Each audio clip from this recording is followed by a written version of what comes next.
Hello hello बेटा, I am audible? Hello. सुन पा रहे हो, देख पा रहे हो?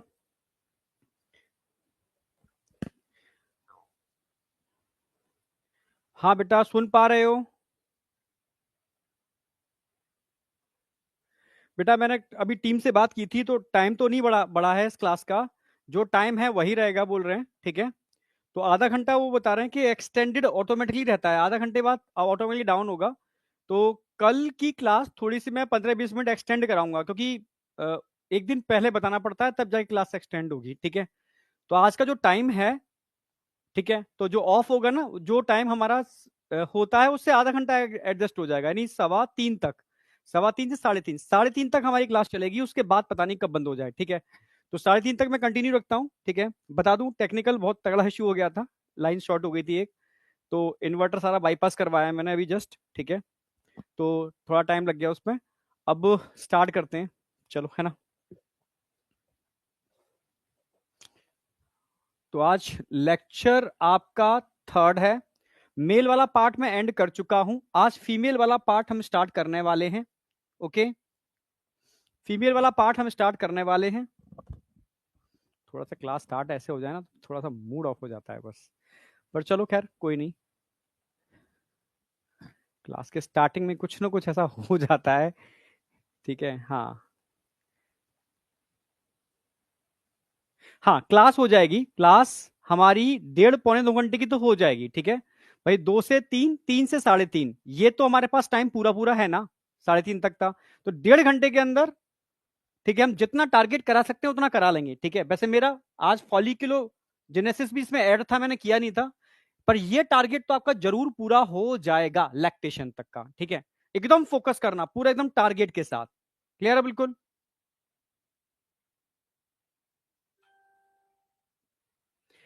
हाँ बेटा, हेल्थ पहले से इंप्रूव है, मैं तुम्हें बताया था ना कि डॉक्टर ने कहा था कि हवा और पानी चेंज करना पड़ेगा, ठीक है।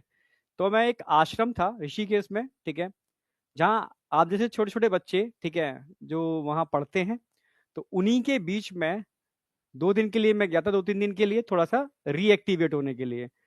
तो हाँ, वही गंगा का किनारा, वही एकदम प्योर एकदम एयर, ठीक है, वही हवन, सब चीजें, वही एटमॉस्फियर। तो उसमें कुछ हेल्थ में काफी, मतलब कुछ नहीं, काफी इंप्रूवमेंट है, ठीक है। तो क्योंकि यहाँ पॉल्यूशन बहुत ज्यादा है, मतलब बहुत ज्यादा भट्टी बना हुआ है पूरा का पूरा दिल्ली एनसीआर, ठीक है। तो हेल्थ बेटर है, ठीक है। और मैं समझ गया कि एक्चुअल में ये हेल्थ इशू आते कैसे हैं, ठीक है। एटमॉस्फेयर सबसे बड़ा इसमें रोल प्ले कर रहा है। वो मैंने जैसे चेंज किया पानी और हवा, तो मुझे एकदम ड्रास्टिक चेंज देखने को मिला, गले के अंदर, नोज में पेन होना चालू हो गया था, ठीक है। हाँ, ठीक है, लीवर की थोड़ी एक समस्या थी वो, ठीक है। बट सारा ही चेंज मैंने देखने को मिला, क्योंकि पानी मैंने चेंज किया, गंगा वाटर आरओ वाला, मैंने बिस्लरी का पानी बिल्कुल नहीं पिया। हवा चेंज की, जो हवन होता है बहुत, ठीक है, उसकी जो एयर होती है, उसमें मैंने काफी ब्रीदिंग की, और योगा भी किया वहां पर मैंने, तो ठीक है, काफी मैंने मतलब अपने को चेंज देखा, ठीक है। तो स्टार्ट कर रहे हैं, वापस आ जाओ, टाइम उतना ही है। तो मेल वाला पार्ट में एंड करा चुका हूं विद स्पर्मेटोजेनेसिस, ठीक है। स्पर्मेटोजेनेसिस लास्ट क्लास में मैंने कराया था, बताया भी था कि स्पर्मेटोजेनेसिस मेल के अंदर प्यूबर्टी से चालू होता है, और ओल्ड एज तक, यानी बिल्कुल एंड तक, 80+ ईयर तक रन करता रहता है। जबकि फीमेल के अंदर यही प्रक्रिया, यानी ऊजेनेसिस, जन्म लेने से पहले चालू हो जाती है, ड्यूरिंग एम्ब्रियोनिक लाइफ, ठीक है, यूट्रस के अंदर ही चालू हो जाती है। और मेनोपॉज, मेनोपॉज यानी लगभग 45 से 50 साल वाली जो उम्र होती है, ठीक है, ठीक है, एनसीईआरटी के अकॉर्डिंग 50 ईयर याद रखो आप, 45 से 50 के बीच में कभी भी आ सकता है। 50 ईयर स्टैंडर्ड, ठीक है। जो लोग योगा करते हैं, अपने को मेंटेन करते हैं, स्ट्रेस लेवल कम रखते हैं, उनमें 50+ भी हो सकता है, यानी मेनोपॉज डिले भी हो सकता है थोड़ा सा। बट स्टैंडर्ड वैल्यू 50 है, वो आपको याद रखनी है, ठीक है, अकॉर्डिंग टू एनसीईआरटी। क्लियर है? जब तक फीमेल में मेनोपॉज नहीं आता, तब तक उसके अंदर प्रॉपर तरीके से मेंस्ट्रुअल साइकिल रन होती है, जो प्यूबर्टी से चालू होती है और मेनोपॉज पर जाकर के एंड होती है। क्लियर है? क्योंकि मेनोपॉज का मतलब है जितने भी ओवरी के अंदर ओवा हैं, ठीक है, या फॉलिकल्स हैं, सारे डीजेनरेट कर जाते हैं। It is a main source of oestrogen in female. तभी तो फीमेल में मेनोपॉज के बाद एस्ट्रोजन लेवल ड्रास्टिकली डाउन होता है, जिसकी वजह से बहुत सारी समस्याएं आनी चालू हो जाती हैं, और सबसे ज्यादा इफेक्ट उसकी बोन हेल्थ पर पड़ता है, ठीक है, यस, बोन हेल्थ पर सीधा इफेक्ट पड़ता है, इन बोन उसकी वीक होना स्टार्ट हो जाती है। क्लियर है बिल्कुल? तो ये डिफरेंस है स्पर्मेटोजेनेसिस और oogenesis के अंदर। क्लियर है बिल्कुल? और डिटेल डिफरेंस मैं आगे बताने वाला हूं सी के अंदर, ठीक है, जब oogenesis कराऊंगा तो स्पर्मेटोजेनेसिस को एक बार कंपाइल भी कर लूंगा, समझे?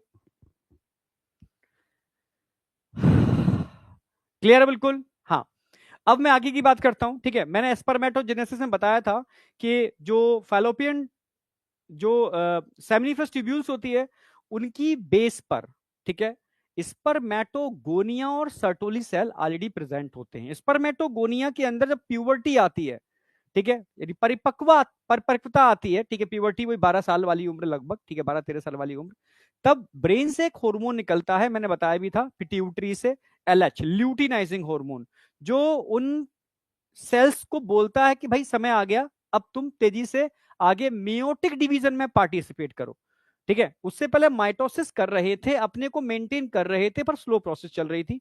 इस हार्मोन के निकलते ही माइटोसिस और मियोसिस दोनों ही फास्ट होना स्टार्ट हो जाती हैं, क्योंकि माइटोसिस से वो अपने नंबर को मेंटेन करते हैं और मियोसिस से गैमीट बनाते हैं। क्लियर है बिल्कुल? तो स्पर्मेटोगोनिया से पहले बनते हैं प्राइमरी स्पर्मेटोसाइट, जिनका साइज बड़ा हो जाता है, ठीक है, जिनमें रिडक्शनल डिवीजन होती है, और दो सेल बनती हैं जिनको हम बोलते हैं सेकेंडरी स्पर्मेटोसाइट, जिसमें क्रोमोसोम नंबर आधा रह जाता है। फिर मियोसिस सेकंड होती है, ठीक है, हाँ, इक्वेशनल डिवीजन कह सकते हो, इसमें क्रोमोसोम नंबर सेम रहता है, यानी हैप्लॉइड सेल से दो हैप्लॉइड सेल बनते हैं, ठीक है, जिससे आपके स्पर्मेटिड का फॉर्मेशन होता है, स्पर्मेटिड, ठीक है। अब स्पर्मेटिड से स्पर्म बनने की जो प्रक्रिया है, प्रोसेस है, इसको बोलते हैं स्पर्मियोजेनेसिस या स्पर्मेटिलियोसिस भी बोल सकते हो, ठीक है, जो एक बहुत बड़ी मैकेनिज्म है, टाइम कंज्यूमिंग है, जिसके अंदर स्पर्मेटिड एक प्रॉपर स्ट्रक्चर में कन्वर्ट होते हैं, नहीं, मेटामॉर्फोसिस होती है, उनका कायांतरण होता है, मॉर्फोलॉजी पूरी चेंज हो जाती है, एक सिंपल सेल से एक स्पेसिफिक स्ट्रक्चर बनता है, जिसमें न्यूक्लियस होता है, न्यूक्लियस के ऊपर एक क्रोमोसोम होता है, नीचे मिडिल नेक होती है, और नेक के नीचे मिडिल पीस होता है, जिसमें टेल वहां से निकल रही होती है। तो इसके बनने की जो प्रक्रिया है, इसको बोलते हैं स्पर्मियोजेनेसिस, जिसमें सर्टोली सेल पार्टिसिपेट करते हैं, ठीक है, क्योंकि वो रिलीज करते हैं स्पर्म मैच्योरेशन फैक्टर। और कौन है जो उनको मजबूर करता है इसको रिलीज करने के लिए? FSH, follicle stimulating hormone, FSH, ठीक है। हाँ, तो बेटा वो हार्मोन निकलता है पिट्यूटरी से, तब इन सेल को स्टिमुलेट करता है, तब स्पर्म मैच्योरेशन फैक्टर रिलीज करते हैं, तब जाकर के स्पर्म मैच्योर होता है और बनता है मैच्योर स्पर्म या स्पर, ठीक है, मेटोजुआ। क्लियर बिल्कुल? यहां तक कोई डाउट नहीं होगा।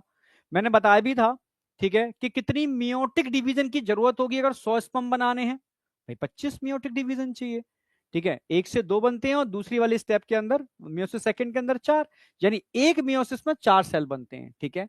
तो 100 सेल बनाने हैं तो 25 मियोटिक डिवीजन चाहिए। यहां तक कोई डाउट था? इसको दो पार्ट में डिवाइड किया था, स्पर्मेटोसाइटोजेनेसिस, स्पर्मेटोसाइटोजेनेसिस, ठीक है, जिसके अंदर कंटिन्यू साइटोप्लाज्म का डिवीजन हो रहा है, जिसमें मियोसिस फर्स्ट हो रही है, मियोसिस सेकंड हो रही है, और माइटोसिस भी इसी के अंदर आती है। क्लियर है? कंटिन्यू साइटोप्लाज्म का डिवीजन। और फिर मैंने बताया था आपको नंबर सेकंड स्पर, ठीक है, मेटिलियोसिस या स्पर्मियोजेनेसिस, जिसके अंदर एक स्पर्मेटिड एक प्रॉपर स्पर्म में कन्वर्ट होता है, जिसमें मेटामॉर्फोसिस होती है, एकदम कायांतरण, एकदम चेंज हो जाना उसके अंदर, ठीक है। तो ये लास्ट क्लास में मैंने आपको प्रॉपर तरीके से बता दिया था, और बताया भी था कि सिंगल इजैक्यूलेशन में, ठीक है, लगभग, ठीक है, 2.5 से 5 ml के आसपास होता है, जिसमें 200 से 300 मिलियन स्पर्म चाहिए ही चाहिए। यस, 200 से 300 मिलियन स्पर्म होने चाहिए। उनमें भी मैंने बताया था 60% स्पर्म, भाई 40% की अगर मॉर्फोलॉजी बिगड़ी हुई है चलेगा, पर 60% स्पर्म, ठीक है, की स्ट्रक्चर मॉर्फोलॉजी सब कुछ बढ़िया होनी चाहिए। और उन 60 में से भी 40% विग्रस मोटिलिटी वाले होने चाहिए, बहुत खतरनाक विग्रस मोटिलिटी।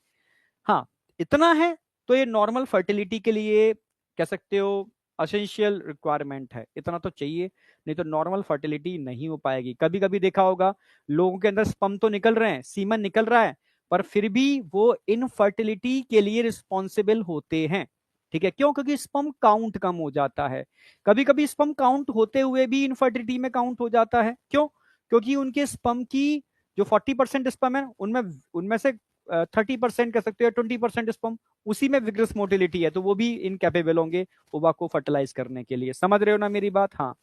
अगर स्पर्म की मॉर्फोलॉजी बिगड़ी हुई है, इसको टेराटोजेनिक इफेक्ट बोलते हैं, ठीक है, स्पर्म की मोटिलिटी बहुत स्लो है, ठीक है, तब भी फर्टिलाइज नहीं कर पाएगा, ठीक है, 60% sperm normal shape and size के नहीं है, तो अभी वो फर्टिलाइज नहीं कर पाएगा। तो बहुत सारी चीजें हैं, ठीक है।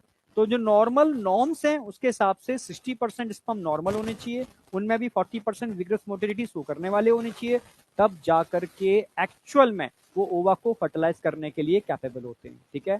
तो कंफ्यूज मत होना, 60% और 60 के 40%, रिमेनिंग 40 की बात नहीं चल रही, 60 के 40% विग्रस मोटिलिटी शो करने वाले होनी चाहिए। अब बताओ जहां तक कोई डाउट है? कम होने के रीजन बेटा बहुत सारे हैं। स्पर्म काउंट कम होने के रीजन आपकी डाइट में, ठीक है, प्रॉपर प्रोटीन्स, मिनरल्स, विटामिन की कमी। कम होने का सबसे बड़ा रीजन आज की डेट में पॉल्यूशन है और स्मोकिंग है और ड्रिंकिंग है, ठीक है। हाँ, एल्कोहल बहुत बड़ा रोल प्ले करता है इसके अंदर, स्मोकिंग, ड्रग्स बहुत बड़ा रोल प्ले करते हैं इसके अंदर, और आज के डेट में पॉल्यूशन तो बढ़ चढ़ के पार्टिसिपेट कर रहा है। और जितना भी डिब्बा बंद फूड है, समझ रहे हो, हाँ, जिनके अंदर केमिकल्स पड़ रहे हैं, जिनके अंदर पेस्टिसाइड्स पड़ रहे हैं, डिब्बे बंद कोई भी फूड ले लो, डिब्बा बंद, अगर पैकिंग में है, डिब्बे बंद में है, प्रिजर्वेटिव पड़ रहे हैं, मतलब वो पेस्टिसाइड पड़ रहे हैं। प्रिजर्वेटिव का मतलब ही होता है कीड़े मारने की दवा, वो सब उसमें पड़ी होती है बढ़िया अमाउंट के अंदर इंडिया के अंदर। तो ये सभी रिस्पॉन्सिबल हैं स्पर्म काउंट कम होने का। मैं सिंपल लॉजिक बता देता हूं, अभी आप मेडिकल फील्ड में एंटर करोगे। एक जमाना था, कभी भी टेस्ट ट्यूब बेबी सेंटर नहीं हुआ करते थे पूरी दुनिया के अंदर, ठीक है। ये मैं इंडिया की बात नहीं कर रहा, पूरी दुनिया का डेटा है, ठीक है। अब देखोगे कि टेस्ट टू बेबी सेंटर, ठीक है, in vitro fertilisation IVF centre हर 4, समझ रहे हो ना, किलोमीटर, 5 किलोमीटर किसी भी मतलब उसमें शहर के अंदर आप देखोगे, हर कंट्री के अंदर ये बहुत इजीली मिल रहे हैं। मतलब ये समस्या बढ़ रही है, ठीक है, क्योंकि कहीं ना कहीं हमारी जो कह सकते हो आपकी जो दिनचर्या है, ठीक है, वो इसके अंदर आपका खान पान, आप जिस एटमोस्फियर में रह रहे हो, वो ये सब चीजें रोल प्ले करती है। मैं सच कह रहा हूँ, जो बच्चे दिल्ली एनसीआर में हैं वो समझ रहे होंगे।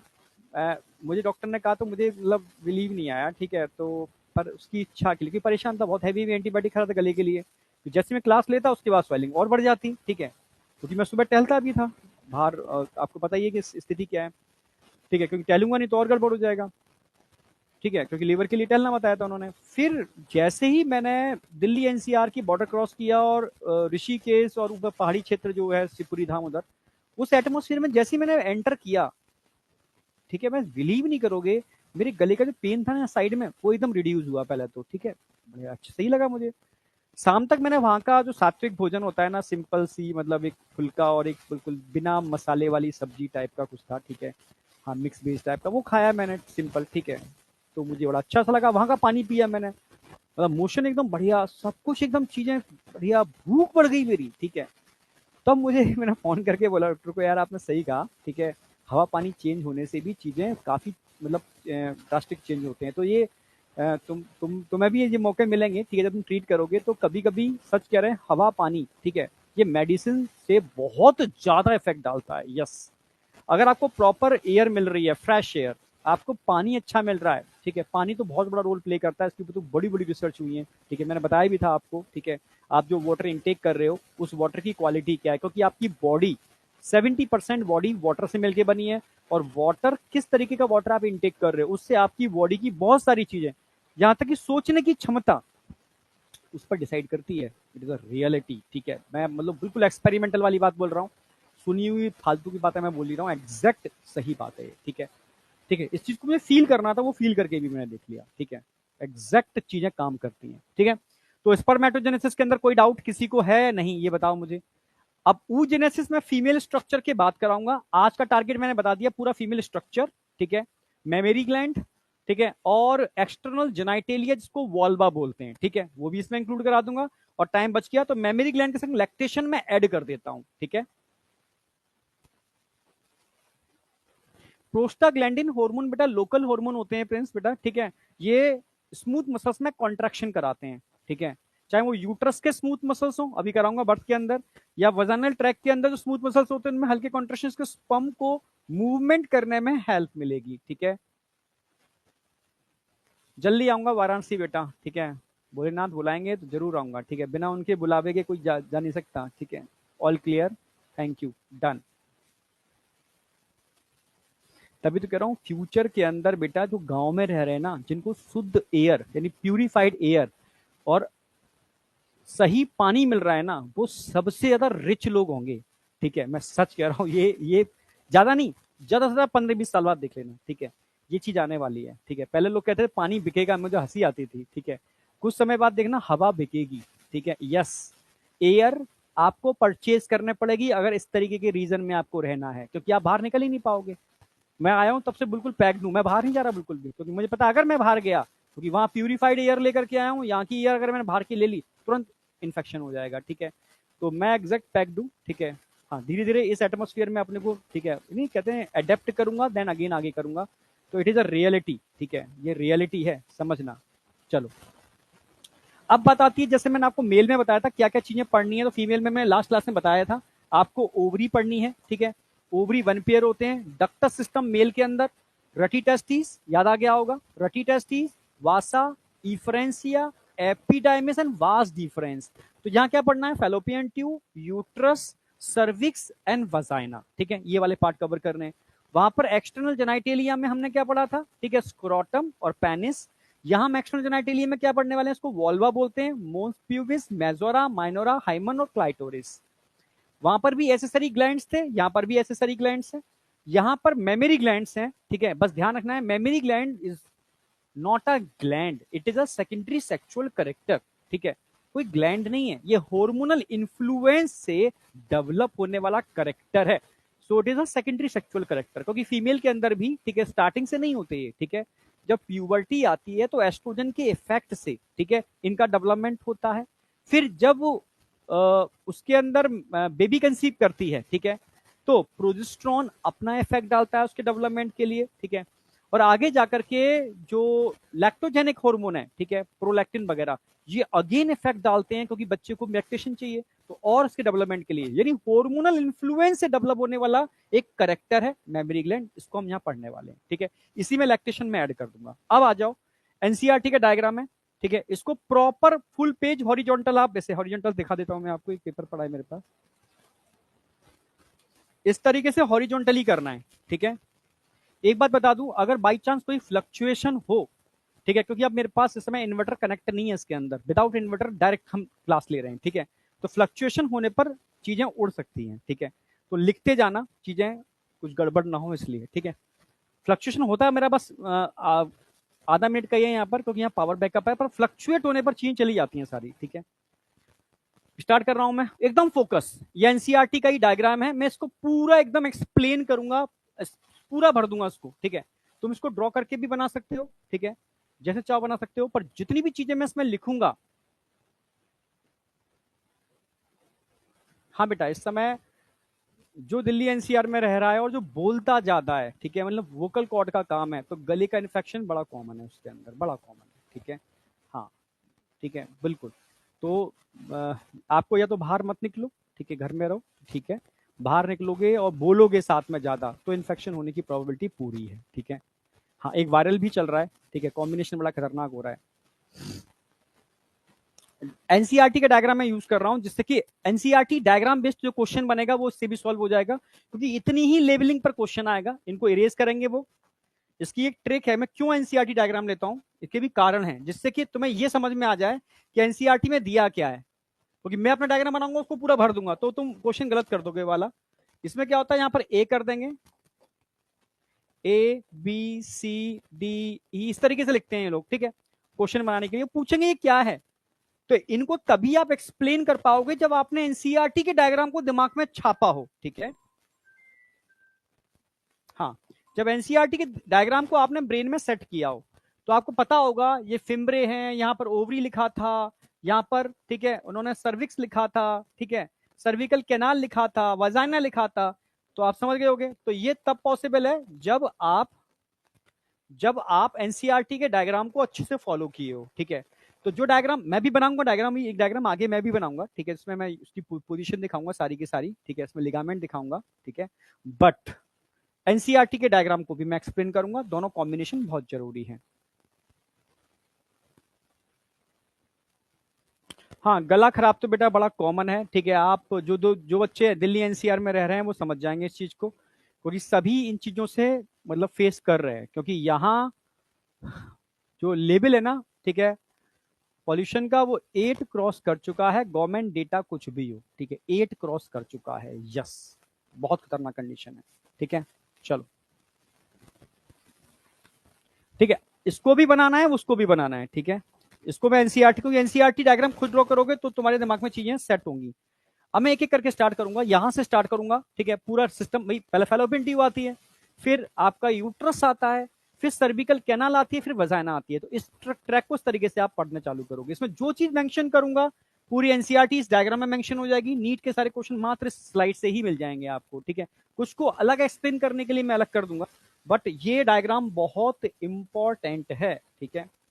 तो सबसे पहले मैं बात करूंगा फैलोपियन ट्यूब, ठीक है। फैलोपियन ट्यूब को आप ओवी डक्ट भी बोल सकते हो, मैं लिख दिया है, ठीक है। डक्टर सिस्टम में फैलोपियन ट्यूब जिसको हम ओवी डक्ट भी बोलते हैं, ठीक है, जिसको हम ओवी डक्ट भी बोलते हैं, लिख दे रहा हूं मैं।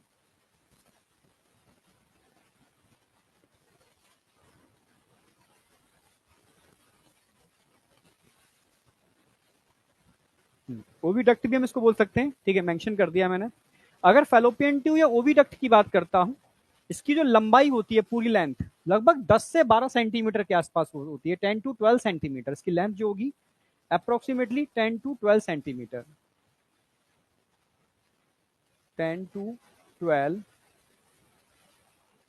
सेंटीमीटर, ठीक है। फैलोपियन ट्यूब जिसको ओविडक्ट बोलते हैं, 10 टू 12 सेंटीमीटर की लेंथ है, ये ध्यान रखना है आपकी पूरी लेंथ, ठीक है। इसके अंदर ध्यान से देखो, जब मैंने टिश्यू पढ़ाया था बताया था पूरी फैलोपियन ट्यूब में सिलिएटेड कॉल्यूमिनार एपिथेलियल टिश्यू होते हैं, सिलिएटेड कॉल्यूमिनार एपिथेलियल टिश्यू होते हैं, सिलिएटेड कॉल्यूमिनार एपिथेलियल टिश्यू होते हैं,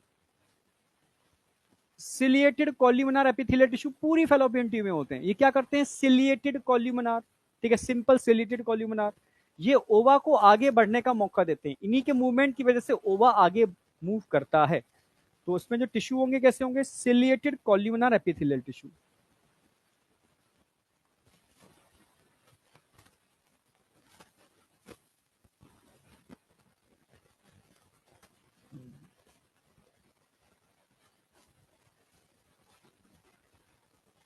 सिंपल सिलिएटेड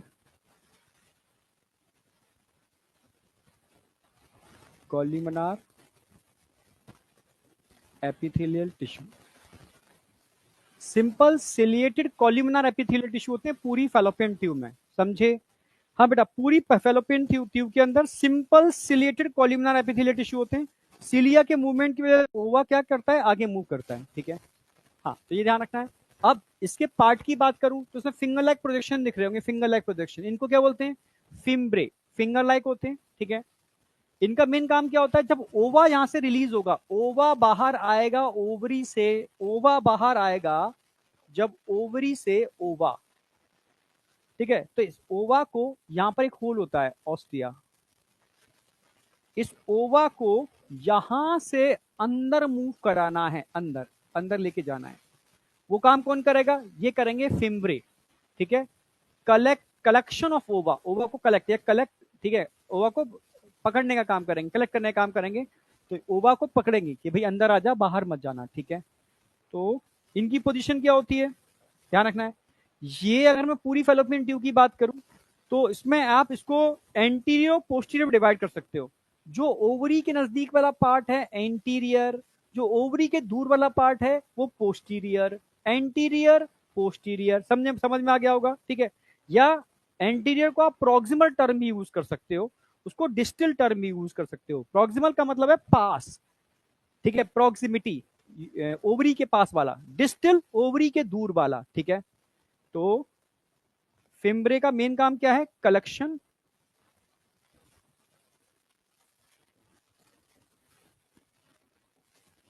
कलेक्शन ऑफ ओवा। एक चीज को प्रॉपर एक्सप्लेन करते हुए चलाऊंगा, ठीक है। अब अगली बात आती है, ठीक है, कलेक्शन ऑफ ओवा समझ में आ गया, इसकी पोजीशन क्या है, ठीक है। आप बोलोगे एंटीरियर बोल सकते हो, या आप प्रॉक्सिमल बोल सकते हो।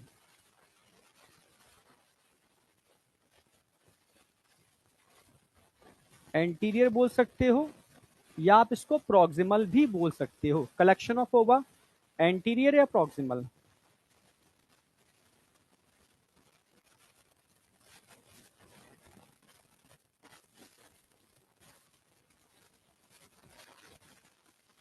कलेक्शन ऑफ ओवा, एंटीरियर या प्रॉक्सिमल, यहां तक कोई डाउट नहीं होना चाहिए, ठीक है।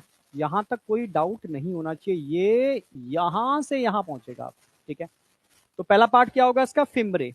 पहला पार्ट क्या कहलाएगा इसका, फिम्ब्रे।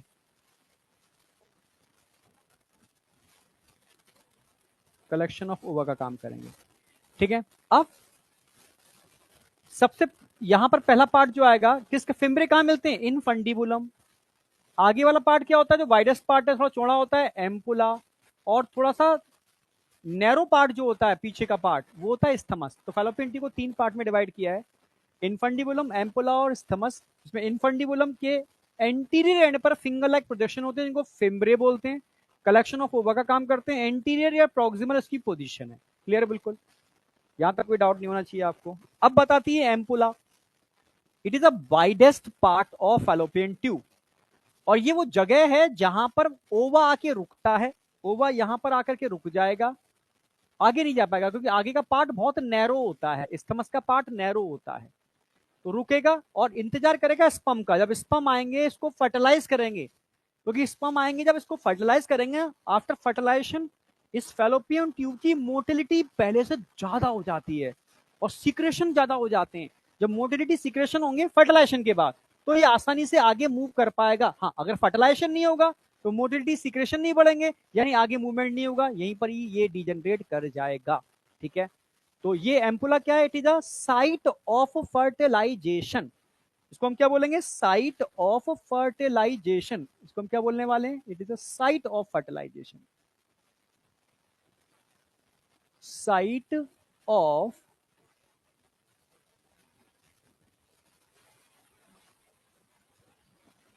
साइट ऑफ फर्टिलाइजेशन, ये वो जगह है जहां पर फर्टिलाइजेशन होता है, फर्टिलाइजेशन की साइट। और सबसे वाइडेस्ट, सबसे चौड़ा पार्ट है, widest, it is a widest part of fallopian tube, समझे। हाँ, तो ये वाइडेस्ट पार्ट है, मैं यहां लिख रहा हूं, ampulla is the widest part, widest part. It is the widest part of fallopian tube. Fallopian tube का सबसे चौड़ा भाग अगर कोई होता है तो एम्पुला, या एम्पुलरी रीजन भी बोल सकते हो, ये वाली जगह है।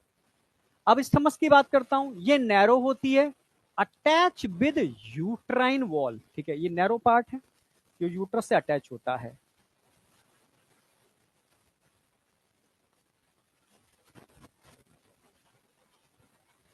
अटैच विद यूट्रस,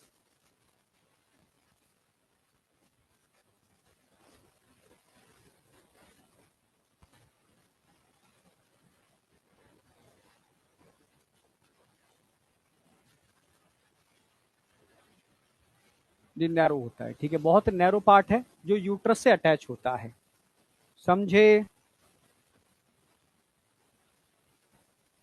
यहां तक कोई डाउट है तो मुझे बताओ, यहां तक कोई डाउट है तो मुझे बताओ।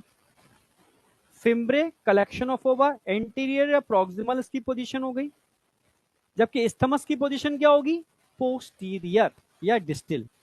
इसको आप पोस्टीरियर पोजीशन बोल सकते हो, डिस्टल पोजीशन बोल सकते हो इसको।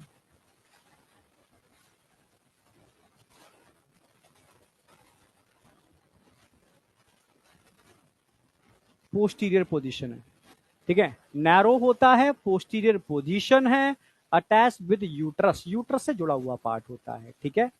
एम्पुला वाइडेस्ट पार्ट होता है, साइट ऑफ फर्टिलाइजेशन है। इनफंडिबुलम के एंटीरियर पार्ट पर फिंगर लाइक प्रोजेक्शन लगे हुए हैं, ठीक है। इसको एंटीरियर प्रॉक्सिमल एंड बोल सकते हो, कलेक्शन ऑफ ओवा का काम करते हैं, ठीक है। इस पूरे पार्ट को हम फैलोपियन ट्यूब बोलते हैं, ओविडक्ट बोलते हैं। 10 से 12 सेंटीमीटर की लेंथ होती है, simple ciliated columnar epithelial tissue से मिलकर बनी होती है। इतनी बात समझ में आई या नहीं आई? हाँ, ठीक है, बहुत नैरो होती है, ठीक है, नैरो ल्यूमेन होती है, बहुत पतली, इससे कि आगे ओवा मूव नहीं कर पाता है इसमें। हाँ, अगर फर्टिलाइजेशन हो जाएगा तो हाईली सिक्रेटरी और मोटाइल हो जाएगी, तो ये फर्टिलाइज एग यहाँ तक पहुंच जाएगा। यहां तक कोई डाउट है? अभी मैंने सिर्फ फेलोपियन ट्यूब की बात की, ओनली फेलोपियन ट्यूब, एक चीज को समझाया है। एनसीईआरटी पूरी कवर्ड है, नीट में जितने भी क्वेश्चन आ सकते हैं वो सारे मैंने कवर्ड किए हैं। ठीक है, साइट ऑफ फर्टिलाइजेशन पे क्वेश्चन आता है, वाइडेस्ट पार्ट पे क्वेश्चन आता है। ठीक है, पोस्टीरियर, एंटीरियर, प्रॉक्सिमल तो उसको डिस्टल लिख सकते हो। Attach with uterus, narrow, narrow, ठीक है, काफी नैरो होती है। ठीक है, अब बात करूंगा मैं यहाँ पर यूट्रस की। ठीक है, यूट्रस की बात करेंगे हम। ठीक है,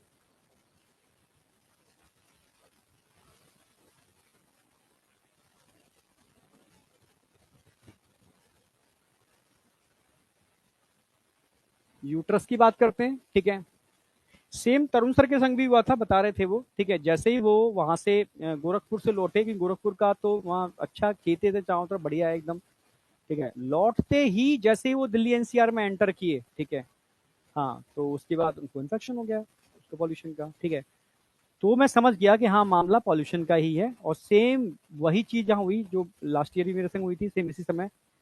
ठीक है, तो फिर मैंने सोचा कि एक काम करते हैं, इसको पहले रिकवर करने के लिए 2 दिन पहले इस पॉल्यूशन से बाहर निकलो, और फिर मास्क लगा करके वापस इसमें एंटर करो। ठीक है, और कोशिश करो घर से बाहर ना जाओ ज़्यादा। ठीक है, मास्क लगा के जाओ। ठीक है, और थोड़ा सा गले का थोड़ा ध्यान रखो, तो मुझे लग रहा है कि चीज़ें मेंटेन की जा सकती हैं। ठीक है, जो दिल्ली एनसीआर में रह रहे हैं, बड़ा थोड़ा थोड़ा ध्यान रखना पड़ेगा। ठीक है, चलो खैर, आपको तो खैर पढ़ना है, तो आपको बोलना सीखना तो है नहीं। ठीक है, कोई इतना दिक्कत नहीं है। तो यहां तक की बात क्लियर है। अब मैं बात करता हूं यूट्रस। यूट्रस को हम हिस्ट्रा भी बोलते हैं, ये नीट में पूछा गया क्वेश्चन है, नीट के अंदर हिस्ट्रा। और क्या पूछा गया बताता हूं मैं, इसको आप वूम्ब भी बोल सकते हो। ठीक है, देखो 3 नाम मैं लिख भी दिए यहां पर, हिस्ट्रा भी कह सकते हैं और वूम भी बोल सकते हैं, दोनों नाम बोल सकते हो आप, हिस्ट्रा एंड वूम। हिस्ट्रा भी बोल सकते हो, वूम भी बोल सकते हो, यूट्रस भी बोल सकते हो, कुछ भी नाम बोल सकते हो उसको। ठीक है, यूट्रस, हिस्ट्रा, वूम। एनसीईआरटी बोलती है कि जो यूट्रस होता है ना, ये जैसे नाशपाती समझते हो, पियर, तो उसको उल्टा कर दो, इन्वर्टेड पियर शेप होता है, उल्टा नाशपाती। जैसे मानो नाशपाती ये है, उल्टा कर दिया नाशपाती को आपने। इन्वर्टेड पियर शेप यूट्रस होता है, inverted pear shape.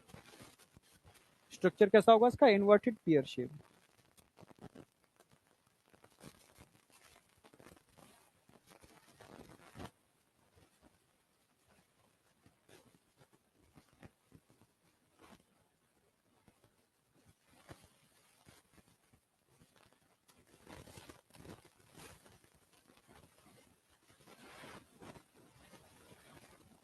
Inverted pear shape,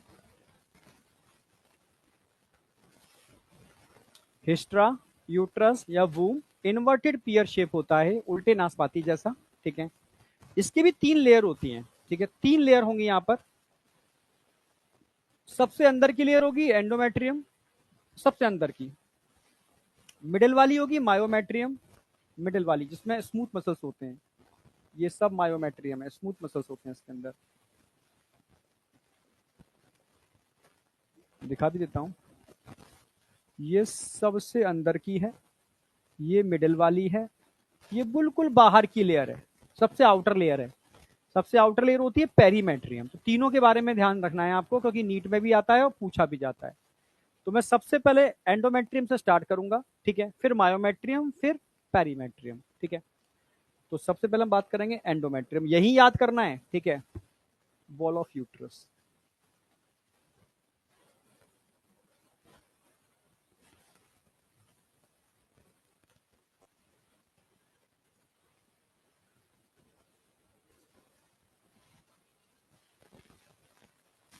सबसे फर्स्ट लेयर जो है, नंबर 1,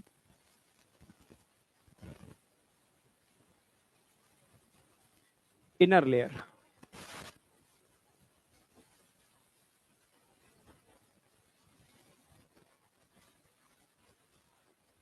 एंडोमेट्रियम, एंडोमेट्रियम सबसे अंदर की लेयर होती है, सबसे इनर लेयर होती है इसकी एंडोमेट्रियम। बिल्कुल डायग्राम ऐसे ही बनाना है, जैसे मैं लिख रहा हूं सेम ऐसे ही मेंशन करना है।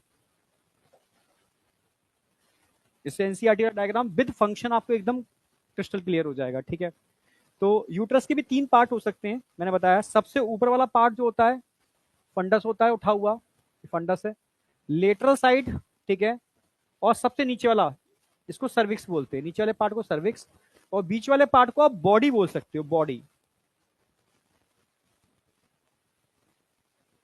मिडिल वाले पार्ट को बॉडी, ऊपर वाले पार्ट को फंडस, और नीचे वाले पार्ट को सर्विक्स, सर्विक्स टर्म यूज कर सकते हो। 3 पार्ट में डिवाइड किया है हमने यूट्रस को, ठीक है। इस पे क्वेश्चन नहीं आता, क्वेश्चन हमेशा इसकी लेयर पर आएगा, एंडोमेट्रियम, मायोमेट्रियम, पेरीमेट्रियम। एंडोमेट्रियम आप जानते हो, ये जो लेयर होती है ना, हाईली सिक्रेटरी होती है, ग्लैंडुलर होती है, हाईली वेस्कुलर है, इसमें ब्लड वेसल्स बहुत ज्यादा होती हैं, और ये वो लेयर है जो ड्यूरिंग मेंस्ट्रुअल साइकिल टूटती है और बाहर आती है, टूटती है और बाहर आती है, ब्रेक डाउन होकर के इसके बाहर भी निकलती है, ठीक है।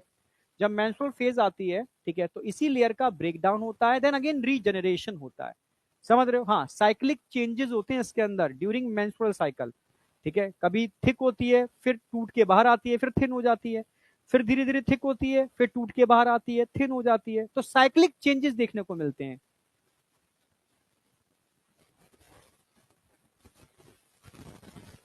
समझे? समझे नहीं समझे? तो किसकी बात कर रहा हूं मैं? एंडोमेट्रियम, सबसे अंदर की लेयर, उसकी बात कर रहे हैं, ठीक है। तो इस लेयर में खास बात क्या है, ये, ठीक है, हाईली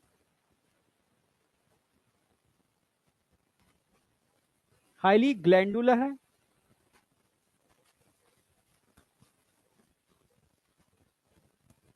हाईली सिक्रेटरी है, ग्लैंडुलर इसलिए सिक्रेटरी है, वैस्कुलर है, वैस्कुलर,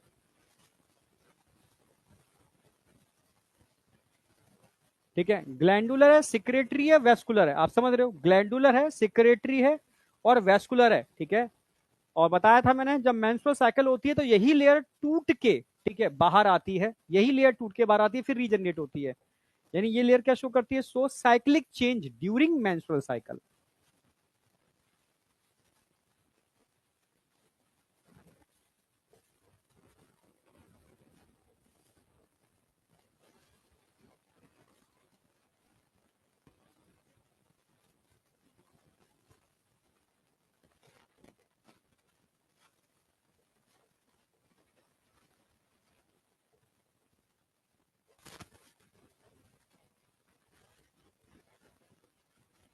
ठीक है, show cyclic changes during menstrual cycle, यानी मेंस्ट्रुअल साइकिल के दौरान इसमें साइक्लिक चेंजेस होते हैं, ठीक है, टूट के बाहर आना, फिर थिक हो जाना, फिर थिन हो जाना, ठीक है। सो साइक्लिक चेंज, ठीक है, ड्यूरिंग मेंस्ट्रुअल साइकिल, ये क्वेश्चन आता है। अब मैं बात करूंगा मिडिल वाली लेयर, इसको क्या बोलेंगे? मायोमेट्रियम, स्मूथ मसल्स के मिलने से बनती है मायोमेट्रियम, ठीक है। सब स्मूथ मसल्स हैं, और बच्चे का जब जन्म होता है तो इसी इसी लेयर के अंदर स्ट्रॉन्ग कॉन्ट्रैक्शन होते हैं, जिसकी वजह से बेबी का बर्थ होता है, ठीक है। तो अब सेकेंड लेयर की मैं बात कर रहा हूं, ठीक है, middle layer.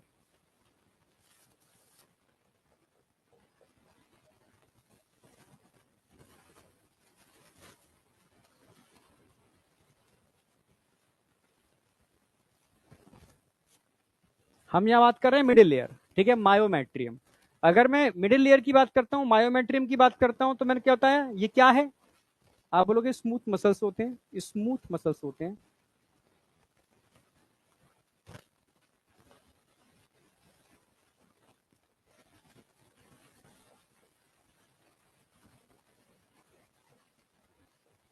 It is a smooth muscles, चिकनी पेशियां होती हैं, स्मूथ मसल्स, ठीक है।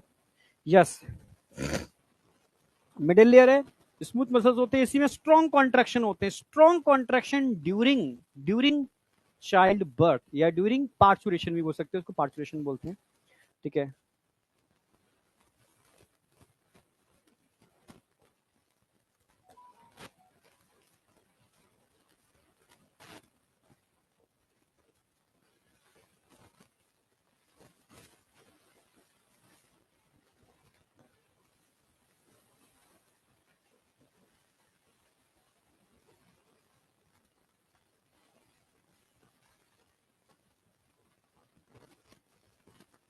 पार्चुरेशन के दौरान इसमें स्मॉल स्ट्रॉन्ग कॉन्ट्रैक्शन देखने को मिलते हैं, स्ट्रॉन्ग कॉन्ट्रैक्शन, ठीक है। जबकि पेरीमेट्रियम या आउटर लेयर होती है, बस जो एपिथेलियल टिश्यू से मिलकर बनी होती है, आउटर लेयर।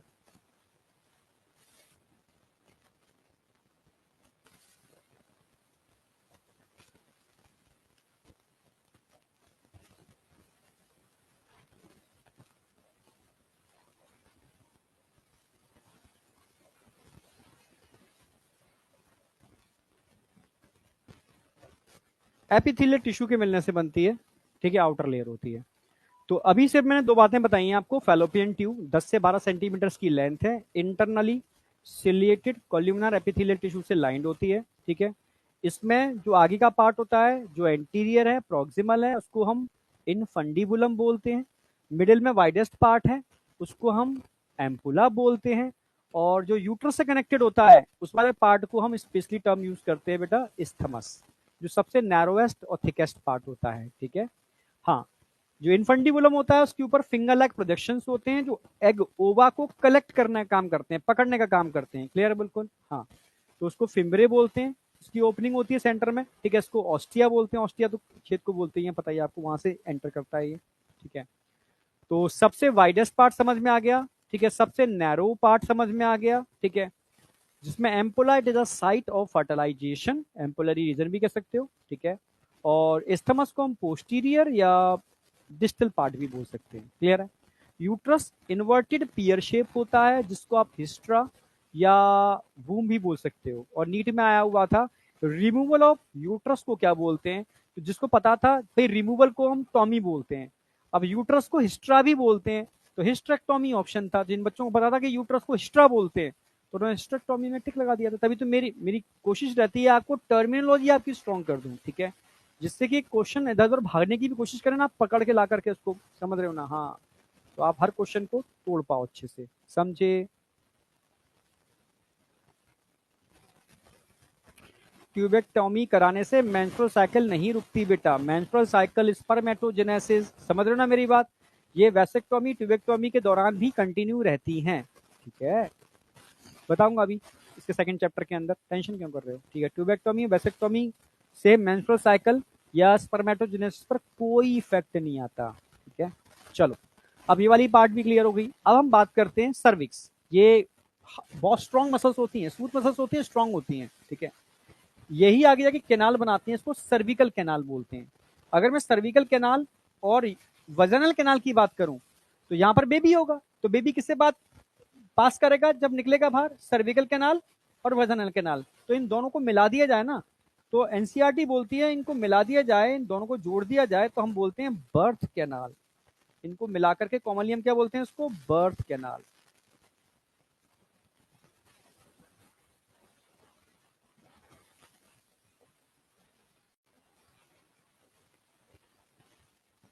ये नीट में पूछा जाता है क्योंकि एनसीईआरटी की बेहतरीन लाइन है ये, ठीक है। कि बर्थ कैनाल किस किस के मिलने से बनती है? सर्विकल कैनाल और वजानल कैनाल। रटने की जरूरत नहीं है, यहां पर बेबी होगा, यहां पर बेबी होगा, तो बेबी किससे पास करेगा? सर्विकल कैनाल और वजानल कैनाल, जिसको हम क्या बोलते हैं? Birth canal. तो बर्थ कैनाल में सर्विकल कैनाल और वजानल कैनाल आते हैं, ठीक है। अच्छा, वजाना की बात कर लेते हैं अब, चलो।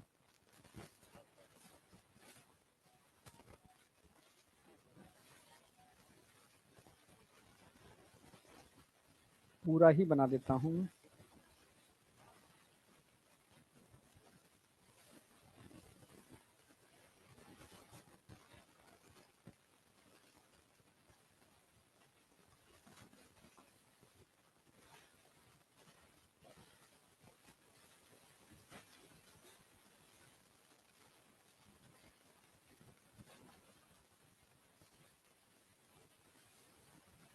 ठीक है, ये आपकी वजह ना हो गई, ठीक है। अब इसके अंदर बात करते हैं हम, इस तरीके के फिंगर लाइक प्रोजेक्शन होते हैं अंदर, इसको हम वजानल रूगे बोलते हैं। ये वजाना अंदर से रफ होती है, हल्की सी। और रूगे का मतलब है फोल्ड। स्टमक के अंदर गैस्ट्रिक रूगे होते हैं, रूगे का मतलब है फोल्ड, ठीक है। यहाँ पर वजानल रूगे होते हैं, ठीक है। तो ये पूरी वजाना हो गई। अब बताओ, यहां तक कोई डाउट? यहां तक कोई डाउट?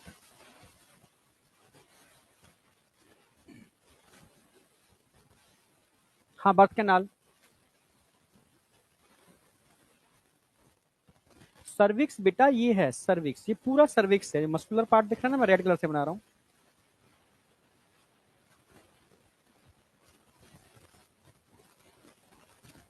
ये पूरा सर्विक्स है।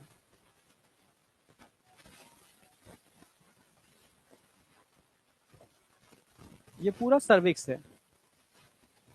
इस सर्विक्स की ये कैनाल है, इसको सर्विकल कैनाल बोलेंगे।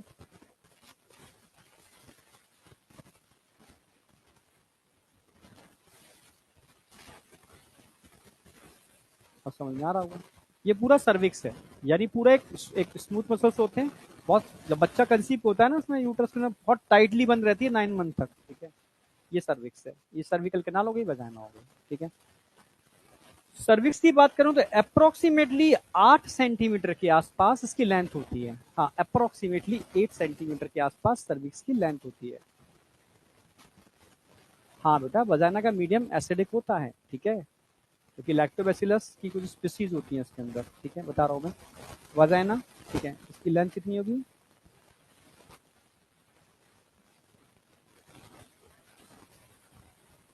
अप्रोक्सीमेटली 8 सेंटीमीटर के आसपास, 8 से 10 सेंटीमीटर कह सकते हो, 8 सेंटीमीटर के आसपास इसकी लेंथ होती है, ठीक है। हाँ बेटा, ये ध्यान रखना है आपको, वजाइना की बात कर रहे हैं। वजाइना के अंदर मैंने बताया था बेटा, इस तरीके से कुछ बैक्टीरिया होते हैं। इसका मीडियम एसिडिक होगा, ठीक है, मीडियम कैसा होगा?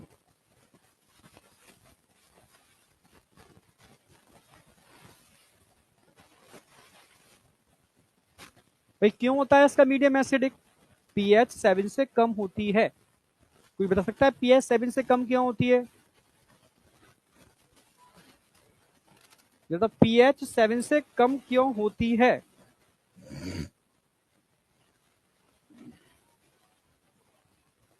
कोई बता सकता है?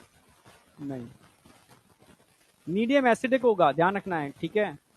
पीएच 7 से कम होती है, क्यों? कहीं ऐसा ना हो कोई इन्फेक्शन हो जाए, ठीक है, तभी तो डॉक्टर क्या कहते हैं, ठीक है, फीमेल से बोलते हैं कि वजाइना को क्लीन करने के लिए आप कोई भी कास्टिक यानी कोई भी साबुन या कुछ ऐसी चीजें यूज नहीं करनी है, ठीक है। उसका क्लीनिंग फ्लूइड लगाता है जिससे कि इसका जो नेचुरल एटमोस्फियर है वो खराब ना हो जाए, ठीक है। जैसे गट का नेचुरल एटमोस्फियर क्या है? सिम्बायोटिक बैक्टीरिया, जो गट की इम्यूनिटी को मेंटेन करके रखते हैं। अगर आपने बहुत एंटीबायोटिक खा ली तो आपकी गट की इम्यूनिटी खराब हो जाएगी, आपको गट इन्फेक्शन होने की प्रोबेबिलिटी बढ़ जाएगी। इसलिए एंटीबायोटिक बहुत नुकसान करते हैं, समझे। तो इसका मीडियम एसिडिक है। अब एसिडिक के लिए भाई स्टमक में तो एससीएल निकलता है, यहाँ एससीएल निकलेगा तो सेल ही डैमेज हो जाएंगे, क्योंकि यहाँ म्यूकस की वो चीजें तो नहीं है जो उस तरीके से स्टमक को डिजाइन किया गया है। तो यहाँ पर एसिड तो होता है पर ऑर्गेनिक एसिड होता है, ठीक है, ऑर्गेनिक एसिड। जो कह सकते हो कि लैक्टोबैसिलस की स्पीसीज होती हैं, जो म्यूकस रिलीज होता है ना यहाँ पर, उसको फर्मेंट करके, यस, फर्मेंट करके यहाँ पर क्या बनाते हैं? ऑर्गेनिक एसिड बनाते हैं, ठीक है। एसिडिक किस केस होगा? ऑर्गेनिक एसिड होगा।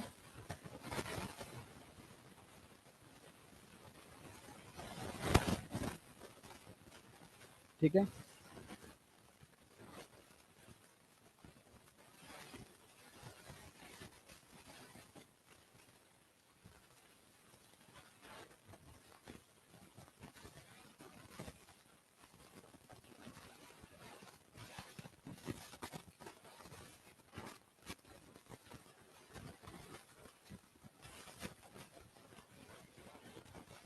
बैक्टीरिया होते हैं लैक्टोबैसिलस स्पीसीज के बैक्टीरिया, वो इसको प्रोड्यूस करते हैं।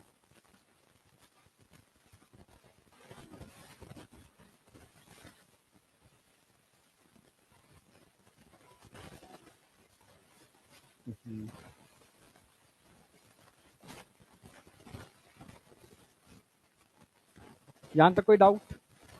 अब वजाना की ओपनिंग को कवर करने के लिए यहां पर, ये तो रूगे तो समझ में आ गया, फोल्ड्स को रूगे बोलते हैं, रूगे, रूगे या फोल्ड एक ही बात है, ठीक है। ये हाइमन हो गई, hymen.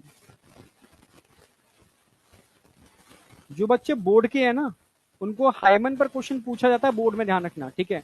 It is a perforated, perforated का मतलब होता है छिद्र युक्त, ठीक है, थिक म्यूकस की मेम्ब्रेन होती है।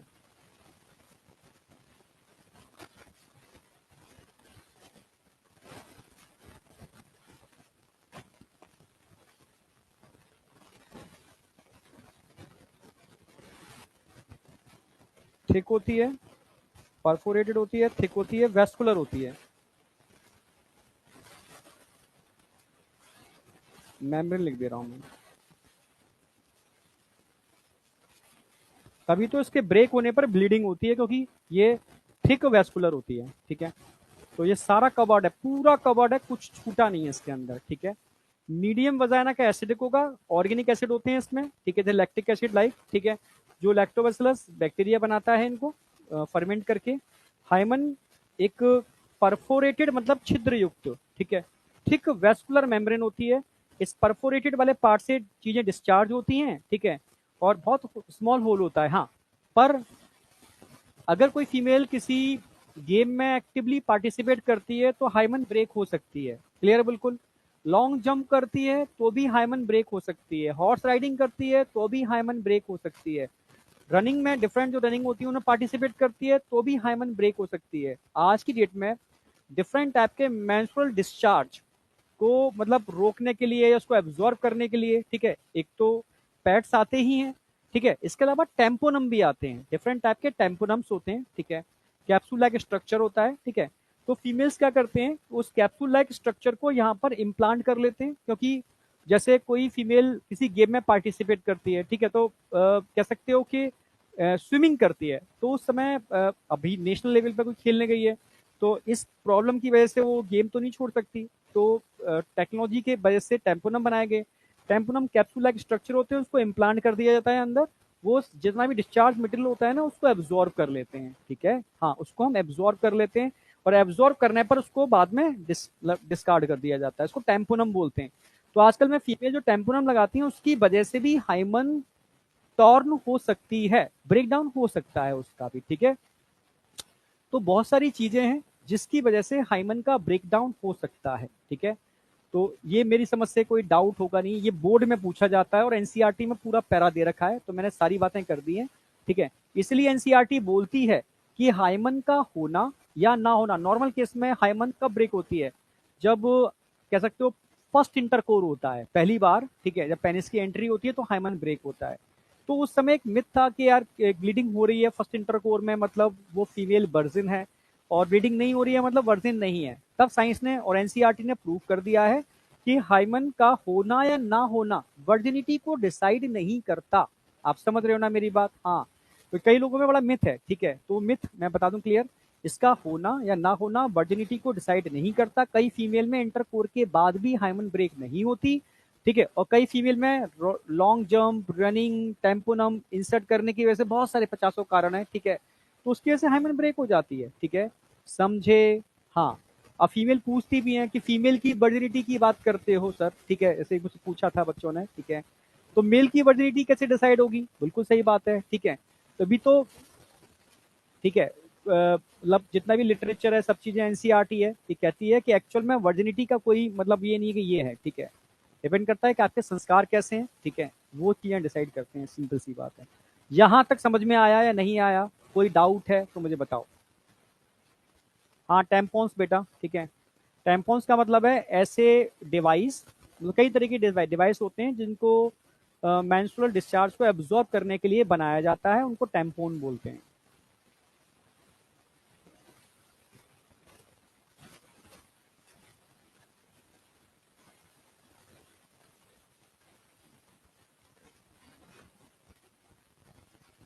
यहां तक कोई डाउट?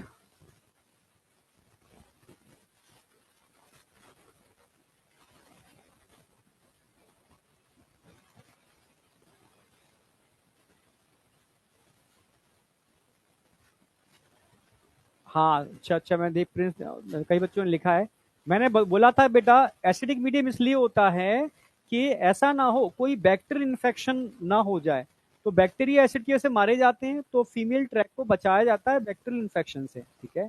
हाँ, बैक्टीरियल इन्फेक्शन को रोकने के लिए यहाँ का मीडियम एसिडिक होता है, ठीक है। जब सीमन एंटर करता है यहाँ पर तो सीमन के पास प्रोटेक्टिंग सिस्टम होते हैं उसको बचाने के लिए, ठीक है, तो ये एक तरीके से इन्फेक्शन से रोकने के लिए एसिडिक मीडियम है, ठीक है। तभी तो फीमेल अगर कास्टिक या सोप का यूज कर लेते हैं क्लीन करने के लिए तो इन्फेक्शन होने की प्रोबेबिलिटी बढ़ जाती है कम होने की वजह, समझे? यहां तक कोई डाउट?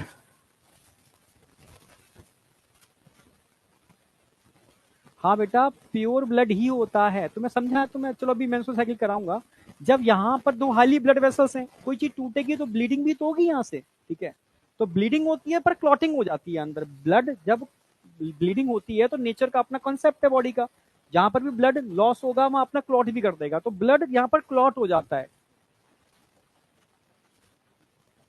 अरे ये क्या हुआ? हाँ, तो ब्लीडिंग होगी तो क्लॉटिंग भी हो जाएगी, ब्लड की क्लॉटिंग हो जाएगी यहाँ पर। यस, ब्लड ऐसा बन जाएगा कि बाहर नहीं आ सकता यहाँ पर। यस, ब्लड बाहर नहीं निकल सकता। ठीक है, अब यहाँ पर क्या होता है, ब्लड को तोड़ने वाले एंजाइम निकलते हैं यूट्राइन वॉल से। यस, फिब्रिनोलेसिन। ठीक है, वो इस ब्लड को डीक्लॉट करते हैं, क्लॉटिंग को डीक्लॉट करते हैं, तब जाकर के उसका फ्लो बाहर होता है।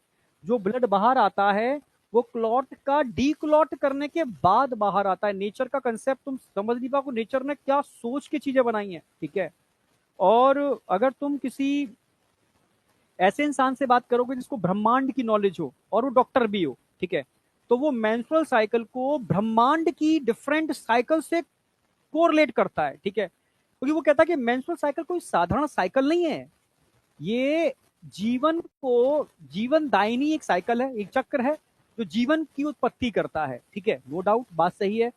पर जब मैंने उनसे डिस्कस किया तो उन्होंने कहा इट इज अ कह सकते हो एक ऐसा फिनोमिनन है जो ब्रह्मांड में भी होता है। ब्रह्मांड में जितने भी प्लेनेट रोटेट कर रहे हैं वो मतलब उस साइकिल को फॉलो करते हैं।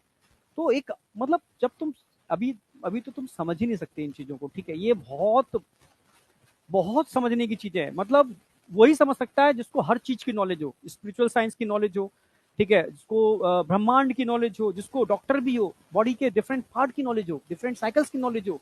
ठीक है, तब जाकर के वो चीजों को कोरिलेट कर पाएगा, तब समझ पाएगा ये साइकिल साधारण साइकिल नहीं है। ठीक है, हाँ, ये बहुत असाधारण साइकिल है, जीवन की उत्पत्ति में तो हेल्प करती ही है, पर जिसके अलावा भी ये बहुत कुछ है। ठीक है, हाँ, बहुत सब कुछ है। यहाँ तक आप बताओ, कोई डाउट है यहाँ तक किसी को कुछ भी?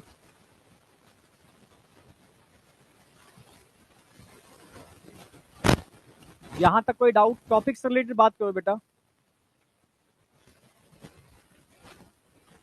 हाँ बेटा, ये ड्यूरिंग पीरियड जो तुम पूछना क्वेश्चन चाह रहे हो ना, वो सारे डिस्कस करूंगा मेंस्ट्रुअल साइकिल के अंदर। अभी यहाँ का उसका कोई कंसेप्ट नहीं है। ठीक है, तो मैं आगे बढ़ रहा हूँ।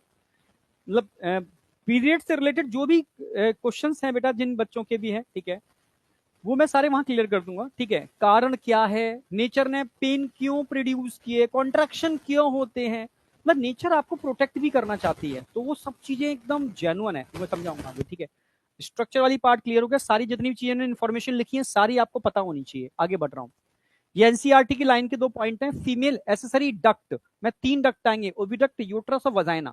बर्थ कैनाल, सर्विकल कैनाल और वजाइनल कैनाल को मिला के बनती है। ये क्वेश्चन डायरेक्टली एनसीईआरटी से नीट में पूछे जाते हैं। यहां तक कोई डाउट है?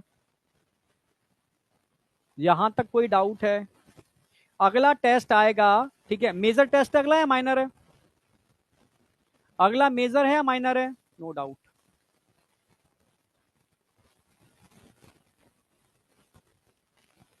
माइनर है। तो माइनर में मेल रिप्रोडक्टिव सिस्टम आएगा, ओनली ओनली मेल वाला पार्ट पूरा आएगा माइनर के अंदर। और माइनर के बाद जो मेजर होगा उसमें 2 चैप्टर दूंगा मैं, पीछे का चैप्टर और जो चल रहा है वहां तक का पूरा। ठीक है, माइनर है तो माइनर में मेल वाला पार्ट पूरा आने वाला है, माइनर के अंदर complete male reproductive system. Yes, ठीक है, मेल वाला पार्ट पूरा याद रखना है आपको। आगे बढ़ रहा हूं। अब वही पॉइंट, जैसे मैं टेस्टिस उठाया था, मैंने ओवरी उठा लिया है। ठीक है, ओवरी के डायमेंशन कुछ लिख दिए मैंने। प्राइमरी सेक्स ऑर्गन है, ovary are located one on each, 1 pair होते हैं, 1 on each side of lower abdomen. Lower abdomen में, ठीक है, दोनों लेफ्ट और राइट होती है, डायग्राम बना के समझाऊंगा। ठीक है, इस कनेक्ट टू पेल्विक वॉल, और किससे जुड़ी होती है? पेल्विक वॉल से कनेक्ट होती है और यूट्राइन वॉल से भी जुड़ी होती है। Pelvic wall and uterus, pelvic wall से भी जुड़ी है, यूट्रस से भी जुड़ी है। किसके थ्रू जुड़ी हुई है? Bye ligament. लिगामेंट कौन से लिगामेंट होते हैं ये डायग्रामेटिकली बताऊंगा अभी। ठीक है, तो ये एनसीईआरटी की लाइन है कि 1 पेयर ओवरी होती है, ठीक है, 1 on each side of lower abdomen cavity. Clear है बिल्कुल? हाँ, 1 on each side of lower abdomen cavity, ध्यान रखना है आपको। 1 on each side of lower abdominal cavity. उसमें ये पेल्विक वॉल से भी जुड़ी हुई है और यूट्रस से भी जुड़ी हुई है, लिगामेंट के थ्रू जुड़ी हुई है, लिगामेंट के थ्रू। इसको समझना होगा। ठीक है, इस वाली बात को, जगह है क्या? है। समझना होगा कैसे सर, कैसे मैं समझाता हूं। मान लो ये यूट्रस है,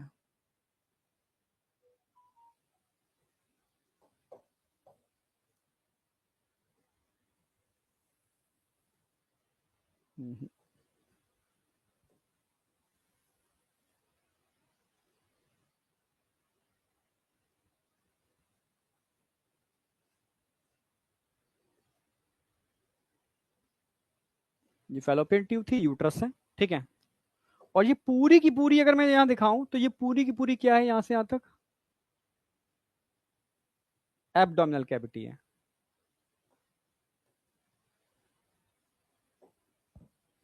पेल्विक वॉल दिखा देता हूं मैं, ठीक है। और यूट्रस, ये पेल्विक वॉल है।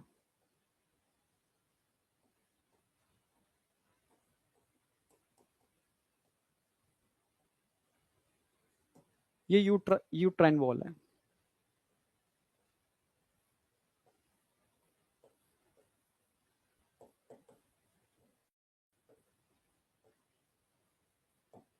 मैंने बताया ओवरी यूट्राइन वॉल से भी जुड़ी होती है और पेल्विक वॉल से भी जुड़ी होती है, ठीक है। अगर डायग्रामेटिकली दिखाना चाहूं तो आपका ये कुछ लिगामेंट होते हैं ऐसे, ऐसे, ठीक है।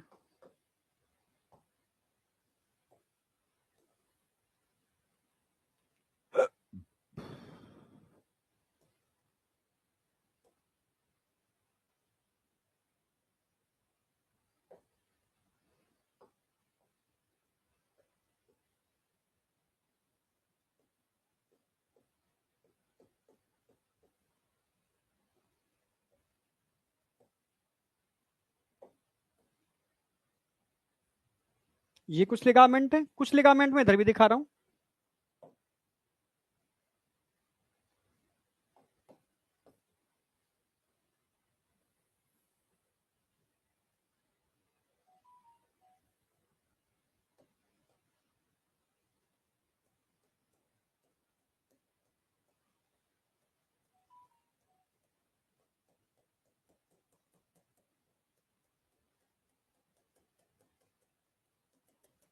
जिसको होल्ड करके रख रहे हैं, ठीक है। मैंने अभी एनसीईआरटी क्या बोल रही है, एनसीईआरटी बोल रही है कि ठीक है, each side of lower abdomen is connected to pelvic wall and uterus by ligament, ठीक है।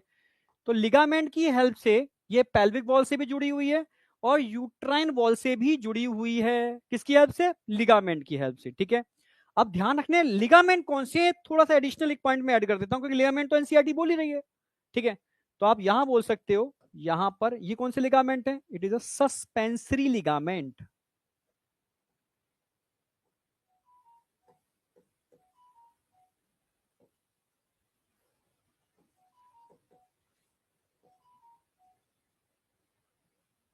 ये सस्पेंसरी लिगामेंट जो पेल्विक बॉल से जोड़ते हैं, ठीक है। ये है यूट्राइन लिगामेंट, ये कौन है, यूट्राइन लिगामेंट।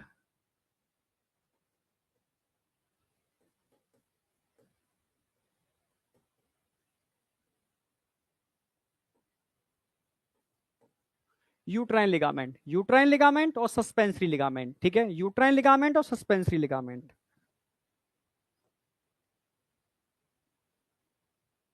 क्लियर है बिल्कुल। यूट्राइन लिगामेंट और सस्पेंसरी लिगामेंट इस ओवरी को, ठीक है, लोअर एब्डोमेन कैविटी में कनेक्ट करने के लिए, होल्ड करने के लिए बोथ साइड रिस्पॉन्सिबल होते हैं। ये क्वेश्चन आएगा। अच्छा, ओवरी की बात करूं तो ओवरी के अंदर व्हाइट कलर के, तो व्हाइट कलर ही दिखाना होगा मुझे।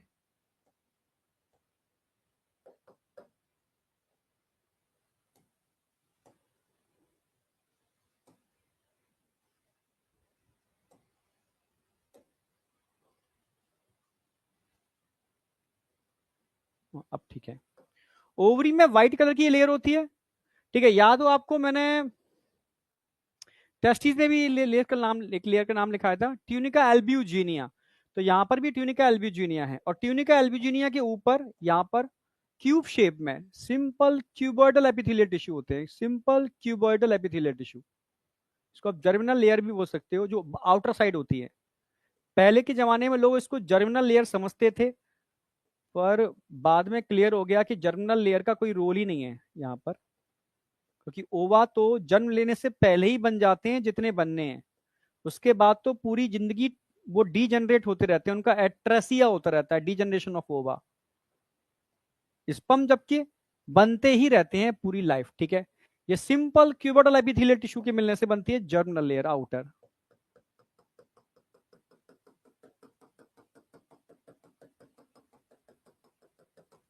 तो यहां दो लेयर हैं, एक आउटर है और एक इनर है व्हाइट वाली।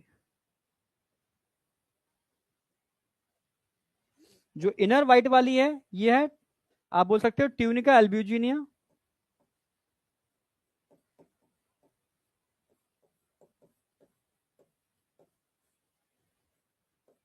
जो टेस्टिस में अभी थी।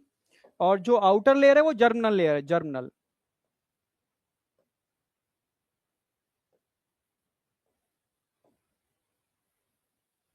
जो क्या होती है सिंपल क्यूबिडल।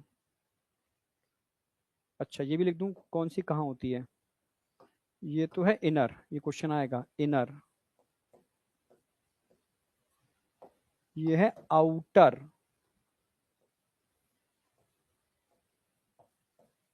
ये भी पूछा गया है, ठीक है। Simple cuboidal.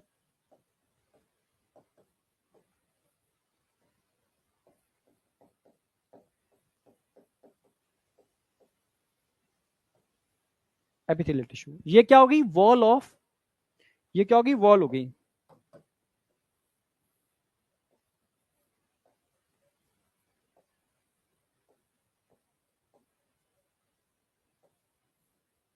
ये ओवरी की वॉल हो गई। तो आउटर लेयर कौन सी होती है और इनर लेयर कौन सी होती है, क्वेश्चन आएगा।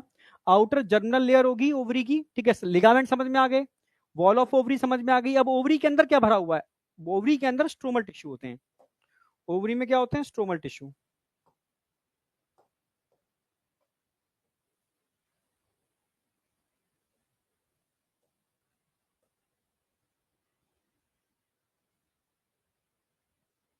यस, ओवरी में स्ट्रोमल टिश्यू होते हैं, ये ध्यान रखना।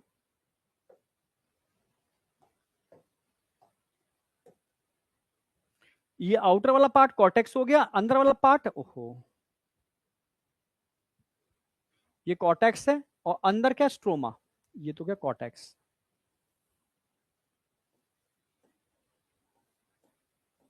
आउटर, अंदर क्या हो गया मेडुला।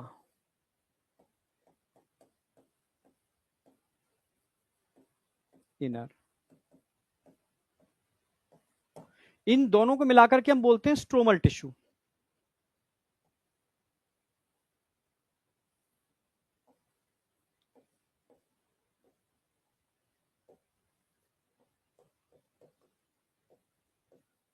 तो ओवरी के अंदर ये क्या है ओवरी है, ओवरी है। ओवरी में बाहर जो होते हैं ये क्या है बेटा कॉर्टेक्स, और अंदर वाला पार्ट क्या है मेडुला। और मेडुला में तो आप जानते हो ब्लड वेसल्स होंगे। मेडुला में मिली क्या होंगे ब्लड वेसल्स। अरे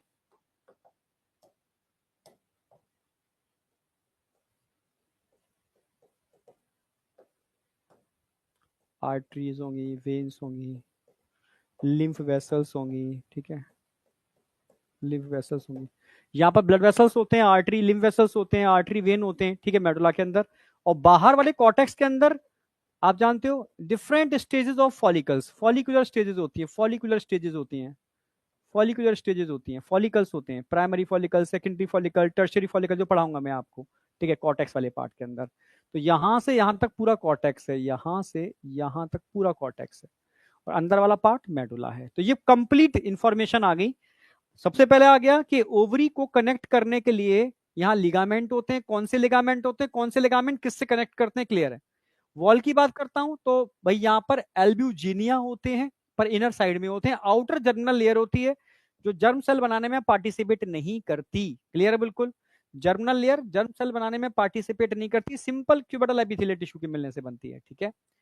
और अगर मैं ओवरी के अंदर भरे हुए लिक्विड की बात करूं, ठीक है, इसको स्ट्रोमल टिश्यू बोलते हैं, जिसमें बाहर वाला कॉर्टेक्स और अंदर वाला मेडुला होता है। मेडुला में आर्टरी वेन कैपिलरी होंगे, जबकि कॉर्टेक्स में डिफरेंट फॉलिकल्स होंगे, जो डिटेल्ड में मैं बताने वाला हूं। अब बताओ यहां तक कोई डाउट, एकदम क्लियर है या नहीं। देखो जो आपके बैच का टेस्ट है वो प्रॉपर तरीके से जो जो रूटीन चल रहा है उस रूटीन पर होगा, ठीक है, मतलब संडे को होगा। एक रिवीजन टेस्ट जो मैं ले रहा हूं वो कल शाम को मिलेगा, इवनिंग में आपको, ठीक है, वही 8 बजे के आसपास, ठीक है। आपको एक दिन पूरा मिलेगा उसके अंदर, उसको आप दीजिए। पर अब टारगेट स्टार्ट हो चुका है आपका, आज मंडे है, मैं अभी उस पर टेलीग्राम पे टारगेट डाल दूंगा, ठीक है। तो आज आपको, अब 2 चैप्टर बचे हैं आपके, नर्वस सिस्टम और एंडोक्राइन सिस्टम। तो इन 2 दिन के अंदर nervous system more than sufficient, क्योंकि नर्वस सिस्टम में डिटेल है ही नहीं कुछ, ठीक है।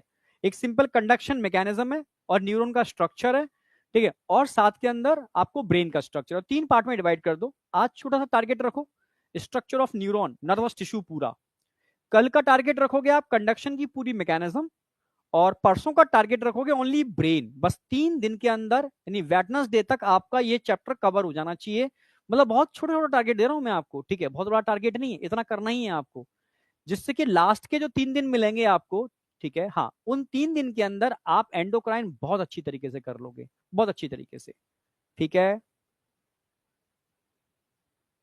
हाँ बेटा, ओवेरियन लिगामेंट मैंने लिख दिए यहाँ पर। अच्छा, यूट्राइन लिगामेंट बोल दो या ओवेरियन लिगामेंट, एक ही बात है, ठीक है। इसी को आप ओवेरियन लिगामेंट, ओवरी को डायरेक्टली कनेक्ट करते हैं, इसी को बोलते हैं ओवेरियन लिगामेंट,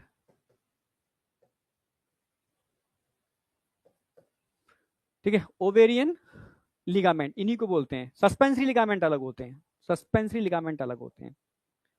अब बताओ, यहां तक कोई डाउट? हाँ, तो रिवीजन आपको कंटिन्यू करना है, रिवीजन क्लास नहीं है, रिवीजन तो आपको वाईटी से देख लेना है, ठीक है। और एक चीज और मैं आपको बता दूं, मैं अभी इन दिनों बड़ा ध्यान से समझ रहा था कि बच्चा गलती कर कहाँ रहा है, आपकी गलतियों पर भी बड़ा फोकस कर रहा था, मैंने पॉइंट्स नोट किए हैं, ठीक है। एक्चुअल में आपको सही रिवीजन का पता ही नहीं है, रिवीजन करना कैसे, सही स्ट्रेटेजी क्या है रिवीजन की, ठीक है। मैं लास्ट में बताऊंगा एक्चुअल में रिवीजन की स्ट्रेटेजी होनी क्या चाहिए। आप बार बार लेक्चर देख रहे हो, ठीक है, या आप वन शॉट देख रहे हो, ये तरीका ही नहीं है रिवीजन का। अब मैं समझ में बहुत सारे पॉइंट लिखे हैं मैंने, विद प्रूफ दूंगा मैं एक्चुअल में रिवीजन होता क्या है। आप बड़े से बड़े चैप्टर का revision more than half hour, yes, आधा घंटे ज्यादा जरूरत लगता ही नहीं रिवीजन के अंदर, ठीक है। अगर आप वन शॉट देख रहे हो या फिर से लेक्चर देख रहे हो तो ये तरीका है ही नहीं रिवीजन का, ठीक है। बिल्कुल, मैं ट्रेडिशनल तरीका बताऊंगा जो टॉपर्स करते आए थे पुराने टाइम पर। ये ऑनलाइन क्लासेस, ये तो अब लॉकडाउन के बाद स्टार्ट हुआ है ना, तो ऑनलाइन का बेनिफिट ये है कि आपको बेस्ट मटेरियल मिल गया, पर स्ट्रेटजी थोड़ी सी आप रखो अपनी पुरानी वाली, ठीक है। जो लॉकडाउन से पहले पढ़ाने के तरीके होते थे, ऑफलाइन का स्ट्रेटजी ऑफलाइन में भी कोई नहीं करता आज के डेट में, सब यही वन शॉट यही चल रहा है। मैं आपको लेके चलूंगा वो तरीका सही क्या है, पूरा मैं एक्सप्लेन करूंगा लास्ट में, ठीक है। यहां तक कोई डाउट है तो मुझे बताओ, किसी को कोई भी डाउट है बेटा? यस या नो? ये यूट्रस है पूरा का पूरा, यूट्राइन वॉल हो गया, यूट्रस हो गया।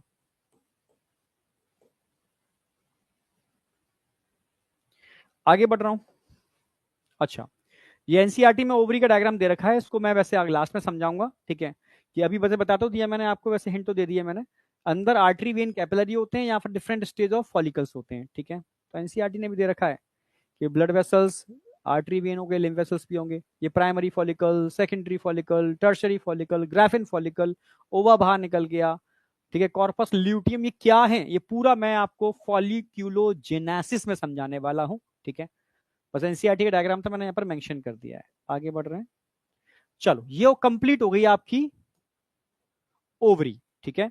ओवरी का पूरा डेटा इतना ही है, सब मैंने 2 डायग्राम में पूरा मेंशन कर दिया है, ठीक है। समझ में आया या नहीं आया ये बताओ। लिगामेंट तो वो अलग है, सेम वैसे ही स्ट्रक्चर यहां पर भी होते हैं, समझे? हाँ ठीक है। अच्छा, बैक स्लाइड तुम रह जाते हो यार, नोट कर लो उसको, तेजी से नोट करो।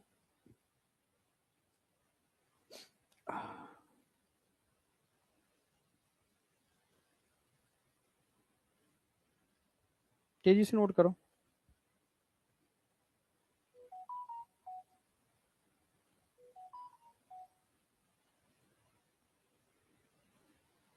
कौन है भाई?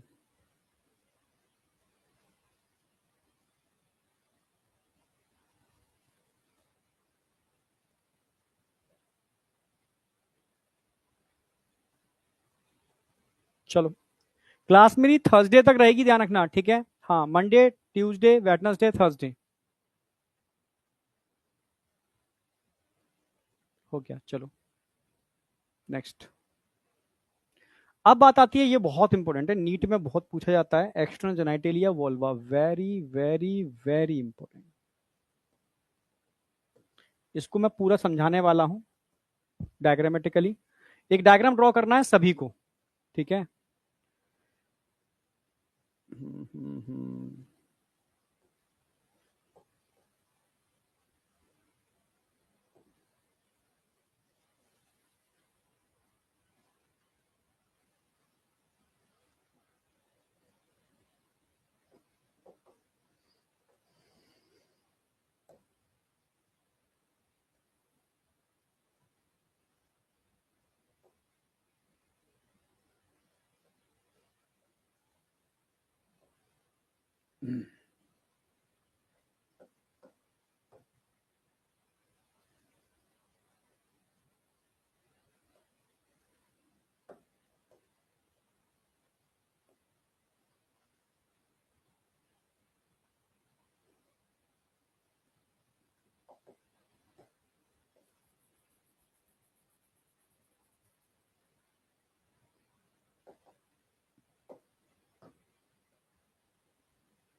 अगेन डायग्राम है सारे, बस इतना ही डायग्राम है, सफिशिएंट, मोर देन सफिशिएंट, सब कुछ इंक्लूड है डायग्राम के अंदर, ठीक है। इसमें मैं हर चीज ऐड कर दूंगा, इतने से डायग्राम ड्रॉ करना है बस, ठीक है। इसमें सारे क्वेश्चन आपके नीट के सॉल्व हो जाएंगे, मत इतना डायग्राम ड्रॉ करो आप, ठीक है।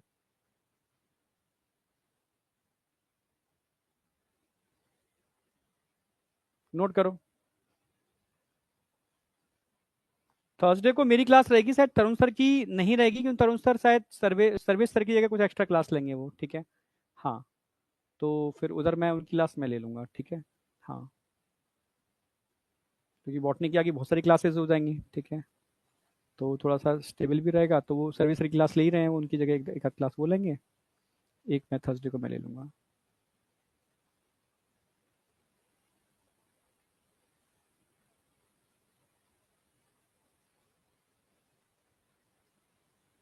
यहाँ तक कोई डाउट?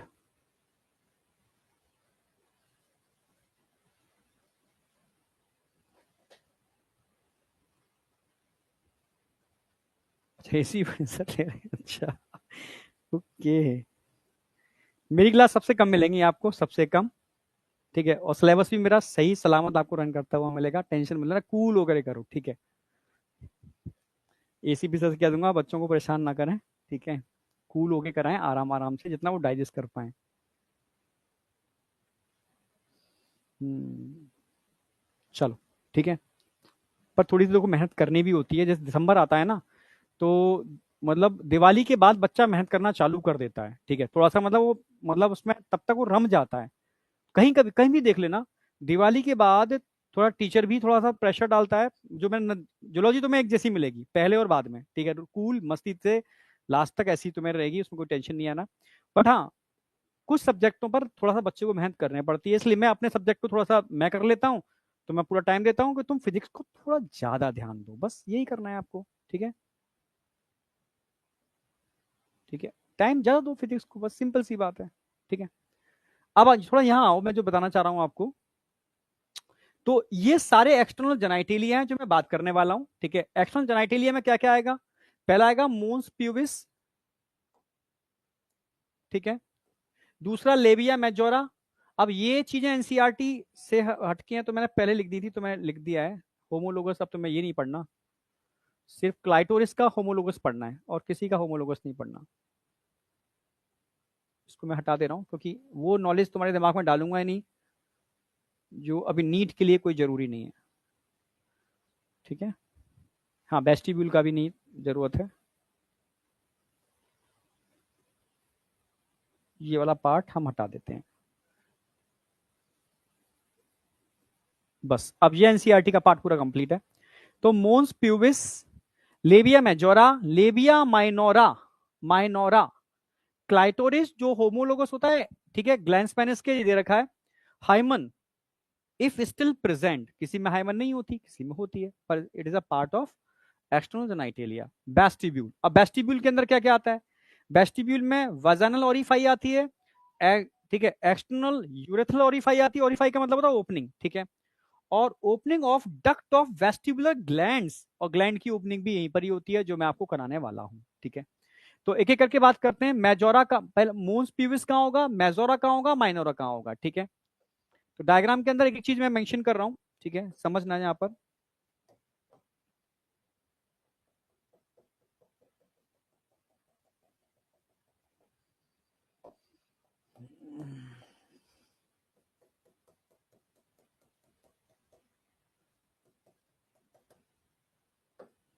ये सारे के सारे फैटी टिश्यू हैं,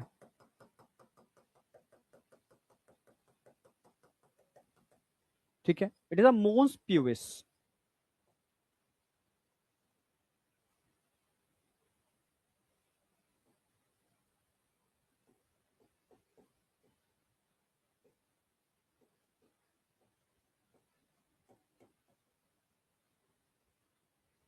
it is a part of external genitalia. पहले सिंपल क्वेश्चन आएगा, ठीक है, which of the following included in external genitalia, simple question आएगा, समझ रहे हो? हाँ, ठीक है, it is a cushion, cushion of fatty tissue, ठीक है। यहाँ पर फैटी टिश्यू का डिपोजिशन होता है, ठीक है, नेचर ने यहाँ पर फैटी टिश्यू का डिपोजिशन इसलिए किया क्योंकि इसके पीछे क्या होते हैं, ओवरी, ठीक है। एक्सटर्नल जेनेटेलिया में के ऊपर वाला पार्ट क्या होता है, थोड़ा सा उठा हुआ होता है due to deposition of fatty tissue, क्योंकि पीछे ओवरीज हैं, ठीक है, अदर पार्ट्स हैं। तो उनके लिए कोई कुशन बनाना था नेचर को, जिससे कि शॉक, धक्का, झटके की वजह से इंटरनल ऑर्गन को कोई नुकसान ना हो, ठीक है। तो नेचर ने चीजों को बहुत सोच समझ के डिजाइन किया है, ठीक है। तो ये क्या है, कुशन ऑफ फैटी टिश्यू।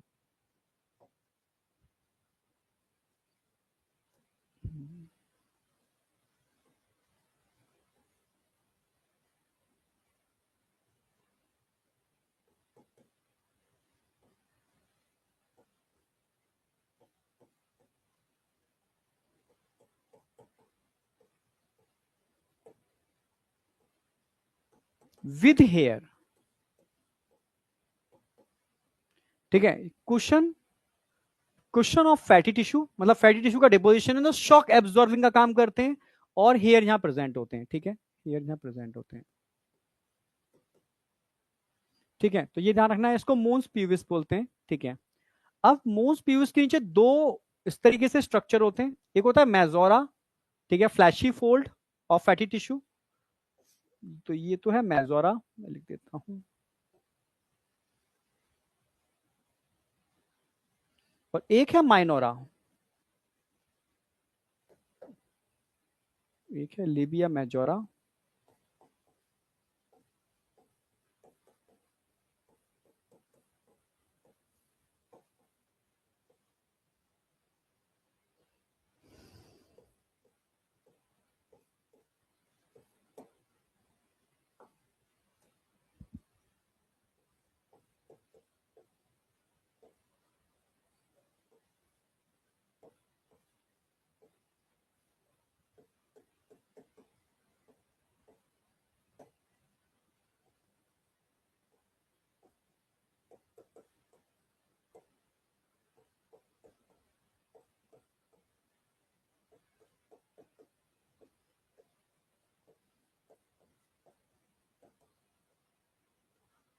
ठीक है। मेजोरा ध्यान रखना है, मेजोरा में यहाँ पर फैटी टिश्यू तो होते ही हैं इसके अंदर, ठीक है, साथ में हेयर्स भी यहाँ मिल जाते हैं, तो ये मेजोरा है, ध्यान रखना है, ठीक है, मेजोरा।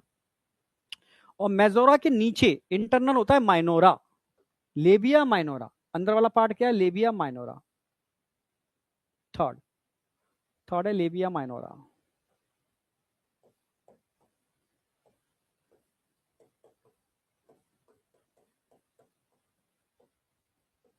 Labia minora.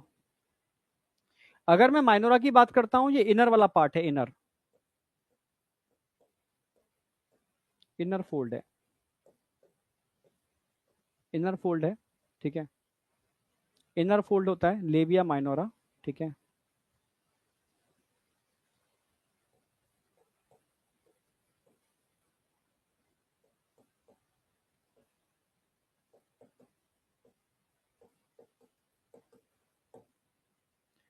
ठीक है, इनर थिन स्किन होती है, यहाँ पर फैटी टिश्यू और हेयर्स नहीं होते, ठीक है। नंबर 4 पे ध्यान रखना है आपको, यहाँ पर clitoris.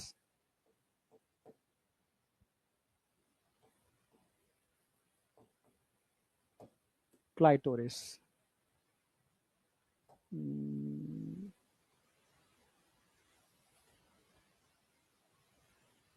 It is the clitoris.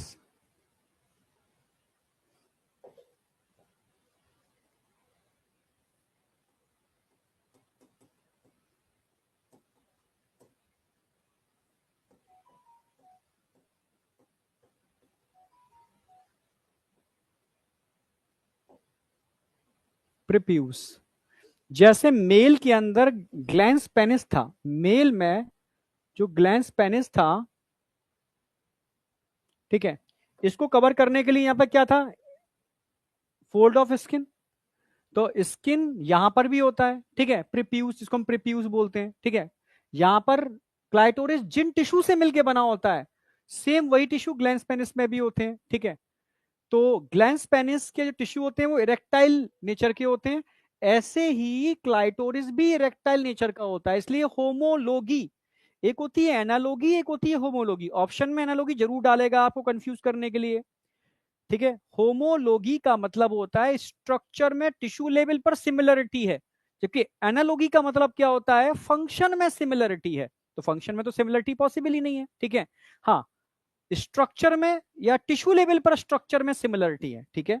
तो होमोलोगी दिखाएगा, एनालॉगी नहीं दिखाएगा, कंफ्यूज मत होना। यहां पर हम बात कर रहे हैं होमोलोगी की, एनालॉगी की हम बात नहीं कर रहे। होमोलोगस होता है कि पोजीशन कहां होगी, पोजीशन कहां होगी, anterior part of minora, majora नहीं है, ऑप्शन में मेजोरा भी होगा, anterior part of labia minora, position क्या होगी।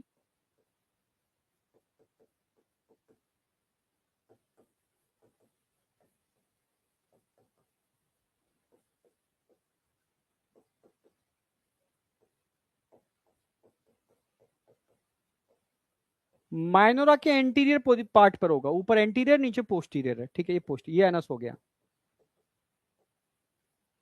ठीक है। माइनोरा के एंटीरियर पार्ट पर है क्लाइटोरिस, जो होमोलोगी दिखाता है, homology with glans penis of mail.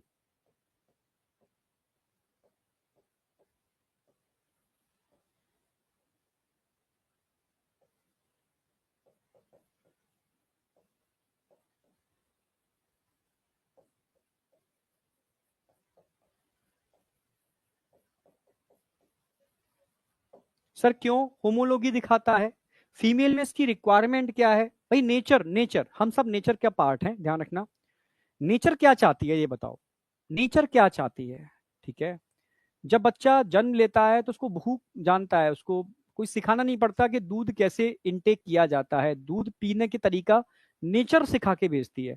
Nature ने एक ही चीज सिखाई है हर जीव को कि खाओ, ठीक है, और रिप्रोड्यूस करो, खाओ और रिप्रोड्यूस करो और अपनी नंबर को इंक्रीज करो, ठीक है। यस, नेचर तो यही सिखाया है, ठीक है। अब वो आपकी समझदारी है कि इस, हाँ, फिर नेचर समय समय पे क्या करती है, जब वो ओवर नंबर हो जाएगा, ठीक है, तो नेवर और, तो क्या करेगा, वो आपस में कंपटीशन कराएगी, क्योंकि रिसोर्सेज नेचर लिमिटेड दे रही है। नेचर कह रही है कि देखो ये लिमिटेड रिसोर्सेज हैं, मैं तुम्हें रिप्रोड्यूस करने की असीम क्षमता दी है, खाओ और रिप्रोड्यूस करो, ठीक है, पर रिसोर्सेज लिमिटेड दे रही हूं तुम्हें मैं, ठीक है। यानी अब तुम में से वही सर्वाइव कर पाएगा जो तुम में सबसे बेस्ट होगा, सिंपल सी बात है। तो आपको सबसे बेस्ट बनने के लिए क्या करना होगा, ठीक है, स्ट्रगल फॉर एग्जिस्टेंस। तो आपको एग्जिस्ट करने के लिए स्ट्रगल करना पड़ेगा, अपने अपने को और बेटर करने के लिए इवॉल्व करना पड़ेगा, ठीक है। तो नेचर ये तो चाहती है कि आपके अंदर इवोल्यूशन हो, ठीक है, आप बौद्धिक स्तर पर इवॉल्व हो, आप हर स्तर पर इवॉल्व हो, ठीक है, तभी तो super super super super species बन पाएगी। तो नेचर ने बड़ा गेम खेला है, ठीक है, हर स्पीसीज के संग कि भाई ठीक है तुम्हें खाने की पावर देना है, खूब खाओ, रिप्रोड्यूस करो, पर सोर्सेज लिमिटेड दे रहे हैं। ठीक है, यस, आपके 10 बच्चे होंगे तो उनमें से कोई 2 बेस्ट सर्वाइव कर सकते हैं। क्यों? क्योंकि रोज रिसोर्सेज लिमिटेड है। तो हर स्पीसीज के अंदर देखोगे ऑफस्प्रिंग बहुत सारे होते हैं। ठीक है, ठीक है, आगे जाकर के जैसे आप बर्ड्स और रेप्टाइल्स, बर्ड्स और मैमल्स की बात करोगे तो यहाँ पर ऑफस्प्रिंग कम हो गए हैं। ठीक है, हाँ, क्योंकि इवोल्यूशन हो रहा है ना। इवोल्यूशन क्या दर्शाता है कि कैसे भी करके नंबर ऑफ ऑफस्प्रिंग कम करो, तब मतलब आप इवॉल्व हो रहे हो, जिससे आप बेटर पेरेंटल केयर कर सकते हो। जितनी बेटर पेरेंटल केयर करोगे तो आप इवोल्यूशन वाली जो चल रही है ना वो दौड़, इवोल्यूशन नेचर, तो आप उस दौड़ में पार्टिसिपेट कर सकते हो, नेचर आपको सेलेक्ट कर सकती है आगे बढ़ने के लिए। तो बड़ा तुम जब नेचर को पढ़ोगे ना, एक बुक आती है ओडम, ठीक है, हाँ, इकोलॉजी की है, उसमें मतलब बड़ा मतलब पूरा मतलब ये नेचर को समझाने की कोशिश की है, एवोल्यूशन ही उसमें इनबिल्ड किया है। मतलब बड़ा गजब तरीके से समझाया है कि एक्चुअल में तभी तो पुरानी जितने भी आप देखो क्लासेस या पुराने फाइलम देखो, उनमें नंबर ऑफ ऑफस्प्रिंग बहुत ज्यादा होते थे, मतलब भर भर के। जैसे जैसे इवोल्यूशन होता गया नंबर ऑफ ऑफस्प्रिंग क्या होते गए, कम होते गए। पहले पेरेंटल केयर नहीं थी, आगे जाकर के पेरेंटल केयर बढ़ती गई। ठीक है, तभी तो बेस्ट बेस्ट बेस्ट, तभी तो और बेस्ट सेलेक्ट कर पाएगी नेचर। हर चीज चाहती है कि मेरी ऑफस्प्रिंग मुझसे बेटर बने और इवोल्यूशन का पार्ट बने और आगे जाकर के वो एक बेहतरीन स्पीसीज बनाए। ठीक है, तो हर कोई इसमें पार्टिसिपेट कर रहा है ना। मेरी बात समझो, मैं बायोलॉजिकल दृष्टि से समझा रहा हूँ और मेरा मेन फोकस है बायोलॉजी। ठीक है, ओडम जो किताब समझा रही है। ठीक है, तो सिंपल सी बात है, अब नेचर चाहती है कि रिप्रोडक्शन में कहीं दिक्कत ना आए। ठीक है, तो फीमेल में ओवा का फर्टिलाइजेशन तभी होगा, ठीक है, जब स्पर्म को प्रॉपर वहां तक जाने को ट्रैक मिले, फ्लूइड मिले। तो नेचर ने यहाँ पर क्लाइटोरिस बनाया। ठीक है, क्लाइटोरिस ड्यूरिंग इंटरकोर, ठीक है, तो ये एक्साइटेशन का काम करता है जिसकी वजह से फीमेल ट्रैक में काफी फ्लूइड रिलीज होता है। ये फ्लूइड एल्कलाइन फ्लूइड होता है, स्पर्म को सपोर्ट करता है आगे बढ़ने के लिए और फर्टिलाइजेशन करने के लिए, जिससे कि ऑफस्प्रिंग क्रिएट हो। ठीक है, नेचर तो ये चाहती है ना, हम तुम्हें ऐसा बना रहे हैं कि तुम नंबर ऑफ ऑफस्प्रिंग बढ़ाओ। ठीक है, पर लिमिटेड रिसोर्सेज दे रहे हैं भाई। हाँ, तुम आपस में लड़ो झगड़ो इवॉल्व कुछ भी करो, ठीक है, कि पर बेस्ट को मौका दूंगी मैं आगे बढ़ने का, हर किसी को मौका नहीं दूंगी। ये नेचर का कंसेप्ट है। हम नेचर के विरुद्ध काम कर रहे हैं। ठीक है, तभी तो सर्वनाश हो रहा है। सारी स्पीसीज में मनुष्य ही है जो नेचर के अपोजिट काम कर रहा है। ठीक है, और तो सब ठीक है, नेचर के हिसाब से काम चल रहे हैं। ठीक है, फूड चेन वैसे सब कुछ वैसे चल रहा है। ठीक है, हाँ, तो मनुष्य के संग चीजें गड़बड़ हो रही हैं। तो मेरी बात समझ पा रहे होगे। तो यहाँ पर सेम वही प्रिप्यूस बनाया, जैसे मेल में प्रिप्यूस होता है, क्लाइटोरिस बनाया, यहाँ पर भी इरेक्टाइल टिश्यू होते हैं और वहां पर भी इरेक्टाइल टिश्यू होते हैं, इसलिए होमोलोगी दिखाएगा, एनालोगी नहीं दिखाएगा। एनालोगी फंक्शन में सिमिलरिटी होती है, होमोलोगी टिश्यू लेवल पर स्ट्रक्चर में सिमिलरिटी होती है। यहां तक कोई डाउट है? हाँ, टाइम है बस, ठीक है, इसको खत्म कर रहा हूं मैं जिससे कि अचानक से ऑफ ना हो जाए। ठीक है, तो एक पार्ट जी खत्म हो गया। तो 4 चीज आ गई, 5 में और मैं ऐड करूंगा। तो सबसे पहले तो बताऊंगा मैं यूरेथ्रल ओपनिंग, यूरेथ्रल ओरिफाई। एक है वाजाइनल ओपनिंग,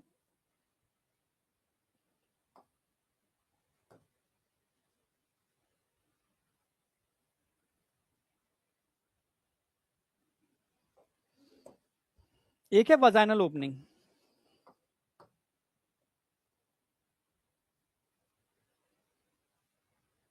वाजाइनल ओपनिंग में मैंने बताया था यहां पर हाइमन होती है, 4 नंबर 5 हाइमन।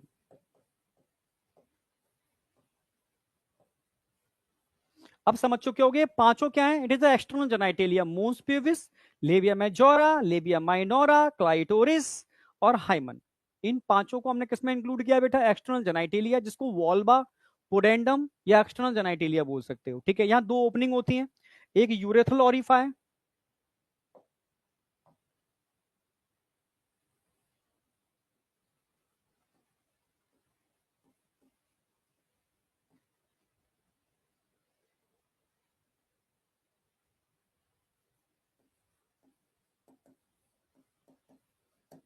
एक है वजाइनल ओरिफाइस।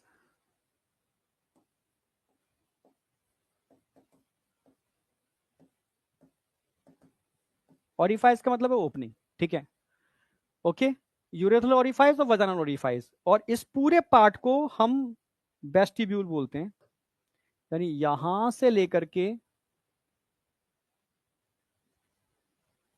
यहां तक माइनोरा के अंदर का जो भी पार्ट है ना, इसको हम वेस्टिब्यूल टर्म यूज करेंगे।